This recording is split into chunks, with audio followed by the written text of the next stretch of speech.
ਤੁਸੀਂ ਤਾਂ ਸਿਰਸੇ ਦੇ ਰਹਿਣ ਵਾਲੇ ਆ, ਪਰ ਕਿਉਂਕਿ ਉੱਥੇ ਤਾਂ ਖੱਟੜ ਦੀ ਸਰਕਾਰ ਆ ਤੇ ਖੱਟੜ ਹੋਰਾਂ ਦੇ ਉੱਤੇ ਵੱਧ ਇਤਰਾਜ਼, ਵੱਧ ਗੁੱਸਾ, ਵੱਧ ਸ਼ਿਕਵਾ ਹੈ ਕਿ ਨਹੀਂ? ਜਿਹੜਾ ਇੰਟਰਨੈਟ ਬੰਦ ਕੀਤੇ ਗਏ ਕਿ ਦੁਨੀਆ ਕਨੈਕਟ ਹੀ ਨਾ ਹੋ ਪਾਏ, ਲੋਕ ਇੰਨੇ ਕੁ ਖਫਾ ਹੋ ਗਏ, ਇੰਨੇ ਕੁ ਉਹਨਾਂ ਹਤਾਸ਼ ਹੋ ਗਏ ਕਿ ਸ਼ਾਇਦ ਜਿਹੜੀ ਸਰਕਾਰ ਤੋਂ ਉਹਨਾਂ ਨੂੰ ਉਮੀਦ ਸੀਗੀ ਕਿ ਸਾਡੇ ਹੱਕ ਦੀ ਗੱਲ ਕਰੂਗੀ, ਉਹਨਾਂ ਨੇ ਤਾਂ ਬਿਲਕੁਲ ਸੁਣਿਆ ਹੀ ਨਹੀਂਗਾ। ਕਿ ਕਿਤੇ ਪੰਜਾਬ ਔਰ ਹਰਿਆਣਾ ਦੁਬਾਰਾ ਨਾ ਉਹ ਏਕਾ ਜਿਹੜਾ ਹੈਗਾ, ਕਿਤੇ ਨਾ ਕਿਤੇ ਬਹੁਤ ਸਾਰੀਆਂ ਚੀਜ਼ਾਂ ਸੀ ਜਿਹੜੀਆਂ ਪੋਲੀਟੀਕਲ ਲੈਵਲ ਤੇ ਖੇਡੀਆਂ ਜਾ ਰਹੀਆਂ ਸੀਗੀਆਂ। ਹਰਿਆਣਾ ਸਰਕਾਰ ਵੱਲੋਂ ਮੈਨੂੰ ਅਵਾਰਡ ਮਿਲਿਆ ਲੋਕ ਗਾਇਕਾ ਦਾ।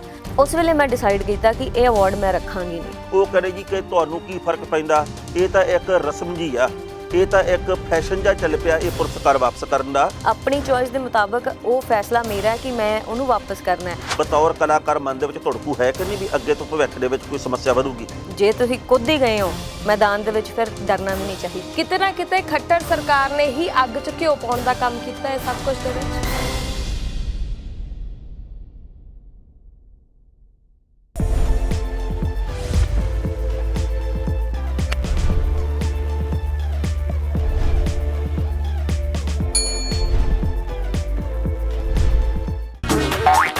ਹਾਜ਼ਰ ਹੈ ਜੱਜ ਦਾ ਵਿਚਾਰ। ਸਤਿ ਸ਼੍ਰੀ ਅਕਾਲ ਜੀ, ਪ੍ਰਾਈਮ ਏਸ਼ੀਆ ਟੀਵੀ ਤੇ ਸਵਾਗਤ ਹੈ ਤੁਹਾਡਾ ਸਾਰਿਆਂ ਦਾ। ਪ੍ਰੋਗਰਾਮ ਜੱਜ ਦਾ ਵਿਚਾਰ ਲੈ ਕੇ ਅਸੀਂ ਹਾਜ਼ਰ ਹਾਂ। ਮੈਂ ਹਾਂ ਹਰਮਨ ਥਿੰਦ ਤੇ ਹਰ ਰੋਜ਼ ਦੀ ਤਰ੍ਹਾਂ ਮੇਰੇ ਨਾਲ ਹਾਜ਼ਰ ਨੇ ਸਵਰਨ ਸਿੰਘ ਟੈਣਾ ਜੀ। ਸਤਿ ਸ਼੍ਰੀ ਅਕਾਲ ਟੈਣਾ ਸਾਹਿਬ। ਸਤਿ ਸ਼੍ਰੀ ਅਕਾਲ ਜੀ। ਅੱਜ ਬੇहद ਲੰਮੇ ਸਮੇਂ ਤੋਂ ਬਾਅਦ ਇੱਕ ਖਾਸ ਕਿਸ਼ਤ ਲੈ ਕੇ ਆਪਾਂ ਹਾਜ਼ਰ ਹੋਏ ਹਾਂ ਜੀ। ਹਾਂ ਬਿਲਕੁਲ ਜੀ, ਅਸਲ ਦੇ ਵਿੱਚ ਕਿਸ਼ਤਾਂ ਤਾਂ ਹਰ ਰੋਜ਼ ਹੀ ਆਉਂਦੀਆਂ ਜੀ ਤੇ ਕਲਾਕਾਰਾਂ ਦੇ ਨਾਲ ਮੁਲਾਕਾਤਾਂ ਵੀ ਹਰ ਹਫ਼ਤੇ ਕਰੀਦੀਆਂ।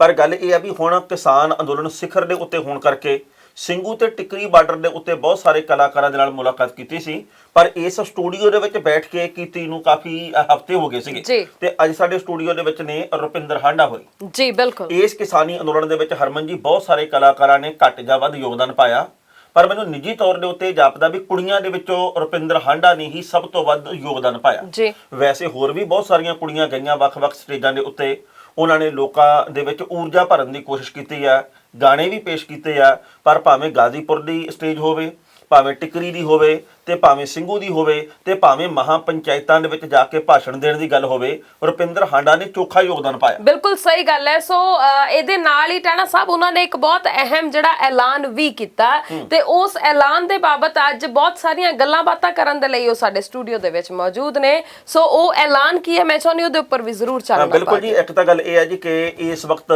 ਵੱਖ-ਵੱਖ ਸ਼ਖਸੀਅਤਾਂ ਦੇ ਵੱਲੋਂ ਸਨਮਾਨ ਵਾਪਸ ਕੀਤੇ ਜਾ ਰਹੇ ਆ। ਇਸ ਗੁੱਸੇ ਦੇ ਵਿੱਚ ਵੀ ਕੇਂਦਰ ਦੀ ਸਰਕਾਰ ਇੰਨੀ ਢੀਠ ਕਿਉਂ ਬਣੀ ਵੀ ਆ ਜੀ।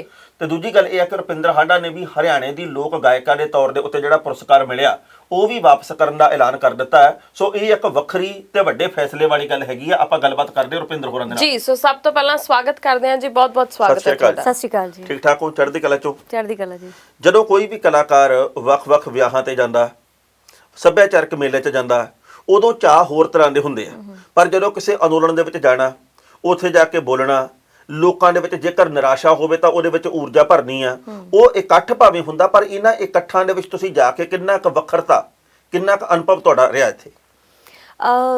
ਜੀ ਸ਼ੁਰੂਆਤ ਜਿਹੜੀ ਹੋਈ ਸੀਗੀ ਟੋਲ ਪਲਾਜ਼ੇ ਜਦੋਂ ਬਲੌਕ ਕੀਤੇ ਉੱਥੋਂ ਦੀ ਹੋਈ, ਔਰ ਮੈਂ ਵੈਸੇ ਮੈਨੂੰ ਲੱਗਾ ਕਿ ਸਾਡਾ ਫਰਜ਼ ਬਣਦਾ ਹੈ ਕਿ ਇੱਕ ਵਾਰ ਉੱਥੇ ਜਾਈਏ, ਕਿਉਂਕਿ ਉੱਥੇ ਬਹੁਤ ਸਾਰੇ ਕਿਸਾਨ ਉਸ ਵੇਲੇ ਇਕੱਠੇ ਹੋਣੇ ਸ਼ੁਰੂ ਹੋ ਗਏ ਸੀਗੇ।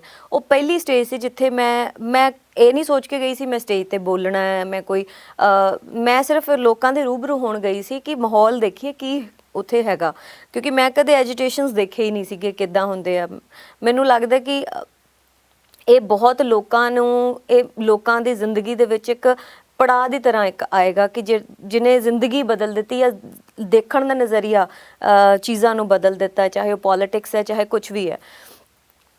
ਔਰ ਉਸ ਤੋਂ ਬਾਅਦ ਜਦੋਂ ਬੈਰੀਅਰਸ ਤੋੜੇ ਗਏ, ਬੈਰੀਕੇਟਿੰਗ ਤੋੜੀ ਗਈ ਦਿੱਲੀ ਜਾਂਦੇ ਹੋਏ, ਉਸ ਵੇਲੇ ਮੈਨੂੰ ਲੱਗਦਾ ਕਿ ਸਾਰੀ ਜਿਹੜੀ ਦੁਨੀਆ ਨੂੰ ਕਨੈਕਟ ਕਰ ਲਿਆ ਇਸ ਐਜੀਟੇਸ਼ਨ ਨੇ ਆਪਣੇ ਨਾਲ। ਔਰ ਉਸ ਤੋਂ ਬਾਅਦ ਦੂਸਰੇ ਕੁ ਦਿਨ ਹੀ ਅਸੀਂ ਉੱਥੇ ਟਿੱਕਰੀ ਬਾਰਡਰ ਪਹੁੰਚੇ, ਔਰ ਟਿੱਕਰੀ ਬਾਰਡਰ ਜਾ ਕੇ ਜਿਹੜਾ ਮਾਹੌਲ ਦੇਖਿਆ ਮੈਂ, ਉੱਥੇ ਬਜ਼ੁਰਗ ਜ਼ਿਆਦਾ ਸੀਗੇ। ਪਹਿਲਾਂ ਸਾਡਾ ਯੂਥ ਨਹੀਂ ਸੀ ਗਿਆ, ਪਹਿਲਾਂ ਬਜ਼ੁਰਗ ਸੀਗੇ, ਔਰ ਯੂਥ ਹੌਲੀ ਹੌਲੀ ਉੱਥੇ ਪਹੁੰਚਣਾ ਸ਼ੁਰੂ ਹੋਇਆ। ਉਹ ਗਿਣਤੀ ਵਧਣੀ ਸ਼ੁਰੂ ਹੋਈ। ਜਿਸ ਦਿਨ ਅਸੀਂ ਗਏ ਸੀ 20 ਕਿਲੋਮੀਟਰ ਦਾ ਕਾਫਲਾ ਟਰਾਲੀਆਂ ਟਰੈਕਟਰਾਂ ਦਾ ਲੱਗ ਚੁੱਕਿਆ ਸੀਗਾ, ਜਿਹੜਾ ਵੱਧ ਕੇ ਬਾਅਦ 'ਚ 35-40 ਕਿਲੋਮੀਟਰ ਦਾ ਹੋ ਗਿਆ।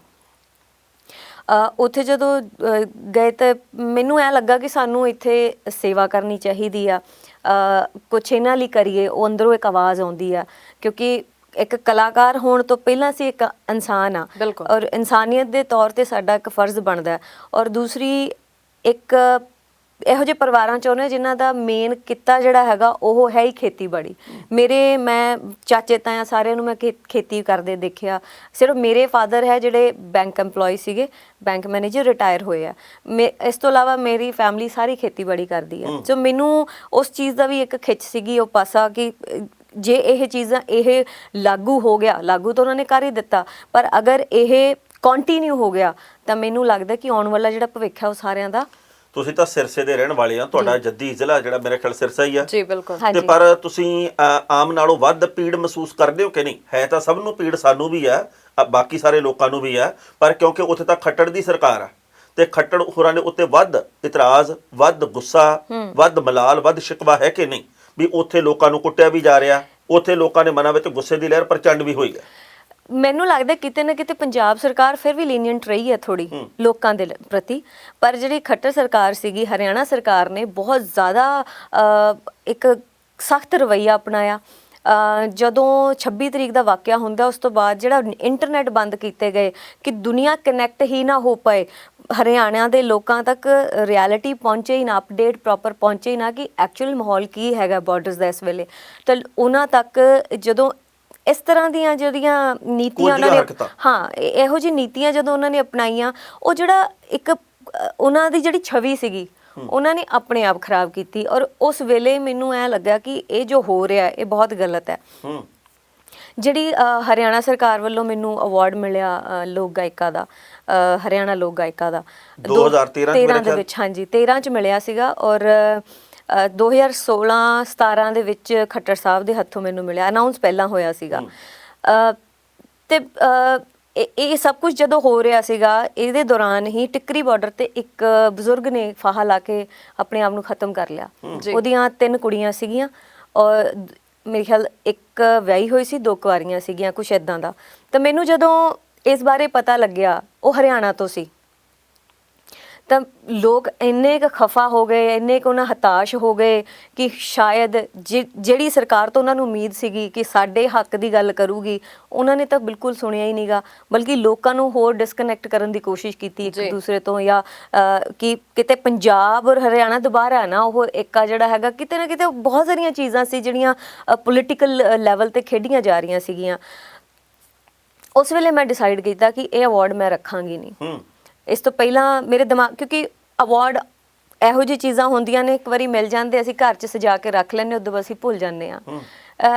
ਪਰ ਫਿਰ ਵੀ ਇੱਕ ਵੱਡਾ ਫੈਸਲਾ ਸੀਗਾ, ਕਿਉਂਕਿ ਹਰਿਆਣਾ ਦੇ ਸਿਲੇਬਸ ਦੇ ਵਿੱਚ ਨਾਮ ਹੋਣਾ, ਮੇਰੇ ਬਾਰੇ ਕੁਐਸਚਨਸ ਆਉਣੇ, ਇਹ ਕੋਈ ਛੋਟੀ ਗੱਲ ਨਹੀਂ ਹੁੰਦੀ। ਔਰ ਇੰਨੀ ਕੁ ਉਮਰ ਦੇ ਵਿੱਚ, ਅੱਜ ਤੋਂ 6-7 ਸਾਲ ਪਹਿਲਾਂ ਇਹ ਚੀਜ਼ਾਂ ਮੇਰੇ ਲਈ ਬਹੁਤ ਵੱਡੀ ਗੱਲ ਸੀ। ਇਹ ਸਭ ਕੁਝ ਸੋਚ ਸਮਝ ਕੇ ਕਿ ਕੀ ਹੋਣਾ ਚਾਹੀਦਾ, ਬਿਨਾਂ ਕਰਨਾ ਚਾਹੀਦਾ, ਨਹੀਂ ਕਰਨਾ, ਮੇਰੇ ਦਿਮਾਗ 'ਚ ਕੋਈ ਗੱਲ ਆਈ ਕਿ ਮੈਨੂੰ ਵਾਪਸ ਕਰਨਾ ਚਾਹੀਦਾ। ਔਰ ਮੈਂ ਫਿਰ ਕਰ ਦਿੱਤਾ ਜਾਂ ਹਾਲੇ ਐਲਾਨ ਹੀ ਹੈ?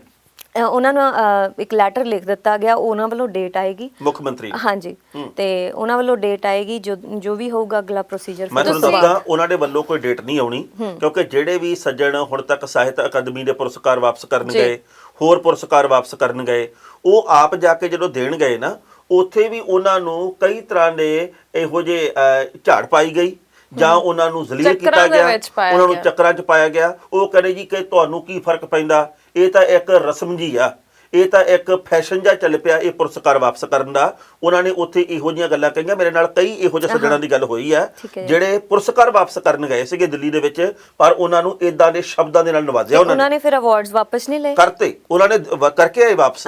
ਉਹਨਾਂ ਨੇ ਕਿਹਾ ਜੀ ਕਿ ਅਸੀਂ ਨਹੀਂ ਰੱਖਣੇ। ਉਹ ਕਹਿੰਦੇ ਫੈਸ਼ਨ ਆ ਤੁਹਾਡਾ, ਤਾਂ ਤੁਸੀਂ ਤਾਂ ਐ ਮਗਰ ਲੱਗੇ ਹੋਏ ਆ, ਕੀ ਫਰਕ ਪੈਂਦਾ? ਦੇਖੋ, ਇੱਕ ਸ਼ੀਲਡ ਘਰ ਦੇ ਵਿੱਚ ਪਈ, ਇੱਕ ਮੋਮੈਂਟੋ ਘਰ ਦੇ ਵਿੱਚ ਪਿਆ, ਉਹ ਸਾਡਾ ਕੋਈ ਵਾਧਾ ਨਹੀਂ ਕਰਦਾ। ਮੈਨੂੰ ਲੱਗਦਾ ਕਿ ਜਿਹੜੀ ਜਿਹੜੀ ਸਾਡਾ ਫਰਜ਼ ਬਣਦਾ ਹੈ, ਅਸੀਂ ਅਵਾਰਡ ਰੱਖਣਾ ਹੈ ਕਿ ਨਹੀਂ ਰੱਖਣਾ, ਉਹ ਸਾਡੀ ਆਪਣੀ ਚੋਇਸ ਹੈ। ਬਿਲਕੁਲ ਸਹੀ। ਔਰ ਆਪਣੀ ਚੋਇਸ ਦੇ ਮੁਤਾਬਕ ਉਹ ਫੈਸਲਾ ਮੇਰਾ ਹੈ ਕਿ ਮੈਂ ਉਹਨੂੰ ਵਾਪਸ ਕਰਨਾ ਜੀ। ਹੈ। ਉਹਨਾਂ ਨੇ ਰੱਖਣਾ ਹੈ ਜਾਂ ਨਹੀਂ ਰੱਖਣਾ, ਇਹ ਉਹਨਾਂ ਦਾ ਫੈਸਲਾ ਹੈ। ਜੀ। ਪਰ ਮੈਂ ਜੋ ਮੇਰਾ ਜ਼ਮੀਰ ਜੋ ਮੈਨੂੰ ਕਹਿੰਦਾ ਸੀ, ਮੈਂ ਉਹ ਚੀਜ਼ ਕਰ ਦਿੱਤੀ ਹੈ। ਔਰ ਜੇ ਉਹਨਾਂ ਦੇ ਆਫਿਸ ਜਾ ਕੇ ਖੁਦ ਜਾ ਕੇ ਗੱਲ ਕਰਨੀ ਪਏਗੀ ਤੇ ਉਹਦੇ ਲਈ ਵੀ ਫਿਰ ਅਸੀਂ ਅੱਗੇ ਕਾਰਵਾਈ ਜੋ ਵੀ ਹੋਏਗੀ ਜੀ। ਕਰਾਂਗੇ। ਪਰ ਤੁਸੀਂ ਇਹ ਮੰਨਦੇ ਹੋ ਕਿ ਖੱਟਰ ਸਰਕਾਰ ਨੇ ਹੀ ਸ਼ੁਰੂਆਤ ਕੀਤੀ ਸੀ ਇਹ ਸਭ ਕੁਝ ਦੀ? ਕਿਉਂਕਿ ਚਾਹੇ ਆਪਾਂ 26 ਨਵੰਬਰ ਦੀ ਗੱਲ ਕਰ ਲਈਏ ਤੇ ਚਾਹੇ ਉਹ 26 ਜਨਵਰੀ ਤੋਂ ਬਾਅਦ ਦੀ ਗੱਲ ਹੋ ਜਾਵੇ, ਕਿਤੇ ਨਾ ਕਿਤੇ ਖੱਟਰ ਸਰਕਾਰ ਨੇ ਹੀ ਅੱਗ 'ਚ ਘਿਓ ਪਾਉਣ ਦਾ ਕੰਮ ਕੀਤਾ ਹੈ ਸਭ ਕੁਝ ਦੇ ਵਿੱਚ। ਦੇਖੋ ਜਿਹੜੀ ਸੈਂਟਰ ਸਰਕਾਰ ਹੈਗੀ ਹੈ ਤਾਂ ਇੱਕ ਸ਼ਾਖਾ ਤਾਂ ਉਹਦੀ ਹੈਗੀ ਆ, ਤਾਂ ਉਹ ਫਿਰ ਉਹ ਮਜਬੂਰ ਹੈਗੇ ਆ ਕਿ ਉਹਨਾਂ ਨੂੰ ਫਿਰ ਕਰਨਾ ਹੀ ਪੈਣਾ ਹੈ। ਸ਼ਾਇਦ ਉਹ ਬਹੁਤ ਜ਼ਿਆਦਾ ਮਜਬੂਰ ਹੈ, ਉਹ ਨਾ ਚਾਹੁੰਦੇ ਹੋਏ ਵੀ ਸ਼ਾਇਦ ਉਹਨਾਂ ਨੂੰ ਕਰਨਾ ਪੈ ਰਿਹਾ। ਦੇਖੋ ਇੱਕ ਹੋਰ ਗੱਲ ਹੈ ਕਿ ਕਈ ਕਲਾਕਾਰਾਂ ਨੂੰ NIA ਦੇ ਨੋਟਿਸ ਆਏ ਆ। ਕਮਰ ਗਰੇਵਾਲ ਹੋਰਾਂ ਦਾ ਐਲਾਨ ਗਾਣਾ ਜਿਹੜਾ ਉਹ YouTube ਤੋਂ ਹਟਾ ਦਿੱਤਾ ਗਿਆ। ਇਹ ਤਾਂ ਉਹਨਾਂ ਦੀ ਗੈਰਤਮੰਦੀ ਆ, ਉਹਨਾਂ ਦੀ ਬਹਾਦਰੀ ਮੈਂ ਮੰਨਦਾ ਵੀ ਉਹਨਾਂ ਨੇ ਐਲਾਨ ਫਿਰ ਤੋਂ ਗਾਣਾ ਇੱਕ ਕੀਤਾ ਜਿਹਦੇ ਵਿੱਚ ਉਹਨਾਂ ਨੇ ਚੁਣੌਤੀ ਨੂੰ ਕਬੂਲ ਕੀਤਾ ਵੀ ਯਾਰ ਜੇ ਇਹ ਵੀ ਮਿਟਾ ਦਿਓਗੇ ਮੈਂ ਤੀਜਾ ਵੀ ਤਿਆਰ ਕਰੀ ਬੈਠਾ। ਤੁਹਾਨੂੰ ਨਹੀਂ ਲੱਗਦਾ ਵੀ ਜਦੋਂ ਹੁਣ ਤੁਸੀਂ ਇਸ ਤਰੀਕੇ ਦਾ ਫੈਸਲਾ ਕਰ ਰਹੇ ਹੋ, ਖੱਟੜ ਸਰਕਾਰ ਦੇ ਨਾਲ ਮੱਥਾ ਲਾ ਰਹੇ ਹੋ, ਬਤੌਰ ਕਲਾਕਾਰ ਮਨ ਦੇ ਵਿੱਚ ਧੜਕੂ ਹੈ ਕਿ ਨਹੀਂ ਵੀ ਅੱਗੇ ਤੋਂ ਭਵਿੱਖ ਦੇ ਵਿੱਚ ਕੋਈ ਸਮੱਸਿਆ ਵਧੂਗੀ?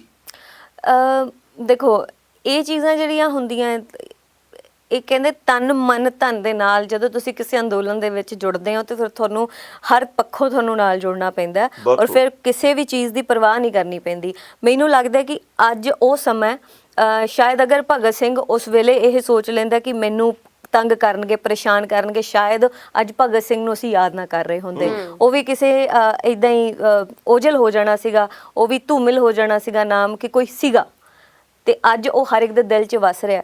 ਤਾਂ ਇਸ ਤਰ੍ਹਾਂ ਹੀ ਹੋਰ ਭਗਤ ਸਿੰਘ ਬਣਦੇ ਆ, ਇਸ ਤਰ੍ਹਾਂ ਹੀ ਹੋਰ ਸਰਾਭੇ ਬਣਦੇ ਆ। ਮੈਨੂੰ ਲੱਗਦਾ ਕਿ ਇਹ ਜਿਹੜੀ ਰਾਜਨੀਤਿਕ ਜਿਹੜੀਆਂ ਚਾਲਾਂ ਹੁੰਦੀਆਂ ਨੇ, ਇਹ ਹਰ ਇੱਕ ਦੇ ਅਜ਼ਮਾਈਆਂ ਜਾਂਦੀਆਂ ਜਦੋਂ ਇਸ ਤਰ੍ਹਾਂ ਦੇ ਅੰਦੋਲਨ ਹੁੰਦੇ ਆ। ਉਹਨਾਂ ਨੂੰ ਡਰਾਉਣ ਦੀ, ਉਹਨਾਂ ਨੂੰ ਜੇਲ੍ਹਾਂ 'ਚ ਬੰਦ ਕਰਨ ਦੀ, ਇਹ ਸਭ ਚੀਜ਼ਾਂ ਜਿਹੜੀਆਂ ਹੁੰਦੀਆਂ ਇੱਕ ਪਾਰਟ ਹੁੰਦਾ ਇਹਦਾ। ਔਰ ਇਹਦੇ ਤੋਂ ਜੇ ਤੁਸੀਂ ਕੁੱਦ ਹੀ ਗਏ ਹੋ ਮੈਦਾਨ ਦੇ ਵਿੱਚ, ਫਿਰ ਡਰਨਾ ਵੀ ਨਹੀਂ ਚਾਹੀਦਾ। ਇੱਕ ਮੇਰੀ ਜਾਣਕਾਰੀ 'ਚ ਹੋਰ ਵਾਧਾ ਕਰਿਓ ਕਿ 26 ਤਰੀਕ ਤੋਂ ਪਹਿਲਾਂ ਬਹੁਤ ਸਾਰੇ ਕਲਾਕਾਰ 26 ਜਨਵਰੀ ਤੋਂ ਪਹਿਲਾਂ ਵੱਖ-ਵੱਖ ਬਾਰਡਰਾਂ ਦੇ ਉੱਤੇ ਜਾਂਦੇ ਸੀ। ਹਰਮਨ ਜੀ, ਆਪਾਂ ਹਰ ਰੋਜ਼ ਹੀ ਖਬਰਾਂ ਪੜ੍ਹਦੇ ਸੀ ਵੀ ਇੱਕ ਨਹੀਂ, ਦੋ ਨਹੀਂ, ਕਦੇ 2 ਘੰਟੇ ਲਈ ਕੋਈ ਫਨਕਾਰ ਜਾ ਰਿਹਾ, ਕੱਲ ਨੂੰ ਫਿਰ ਕੋਈ ਜਾ ਰਿਹਾ, ਪਰਸੋਂ ਫਿਰ ਕੋਈ ਜਾ ਰਿਹਾ।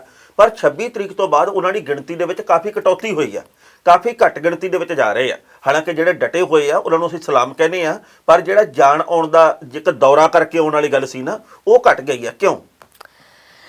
ਜੇ ਅਸੀਂ 26 ਤੋਂ ਬਾਅਦ ਜਦੋਂ ਦੁਬਾਰਾ ਇਹ ਐਜੀਟੇਸ਼ਨ ਇੱਕਦਮ ਫਿਰ ਦੁਬਾਰਾ ਖੜਾ ਹੋ ਗਿਆ, ਉਹੀ એનર્ਜੀ, ਉਹੀ ਸਭ ਕੁਝ ਜੋਸ਼ ਦੁਬਾਰਾ ਲੋਕਾਂ 'ਚ ਆਇਆ ਜਦੋਂ ਟਕੈਤ ਸਾਹਿਬ ਦਾ ਇੱਕ ਵੀਡੀਓ ਕਲਿੱਪ ਆਉਂਦਾ ਔਰ ਉਹ ਸਾਰਿਆਂ ਨੂੰ ਆਪਣੇ ਘਰਾਂ 'ਚੋਂ ਕੱਢ ਕੇ ਬਾਰਡਰਸ 'ਤੇ ਲੈ ਆਉਂਦਾ।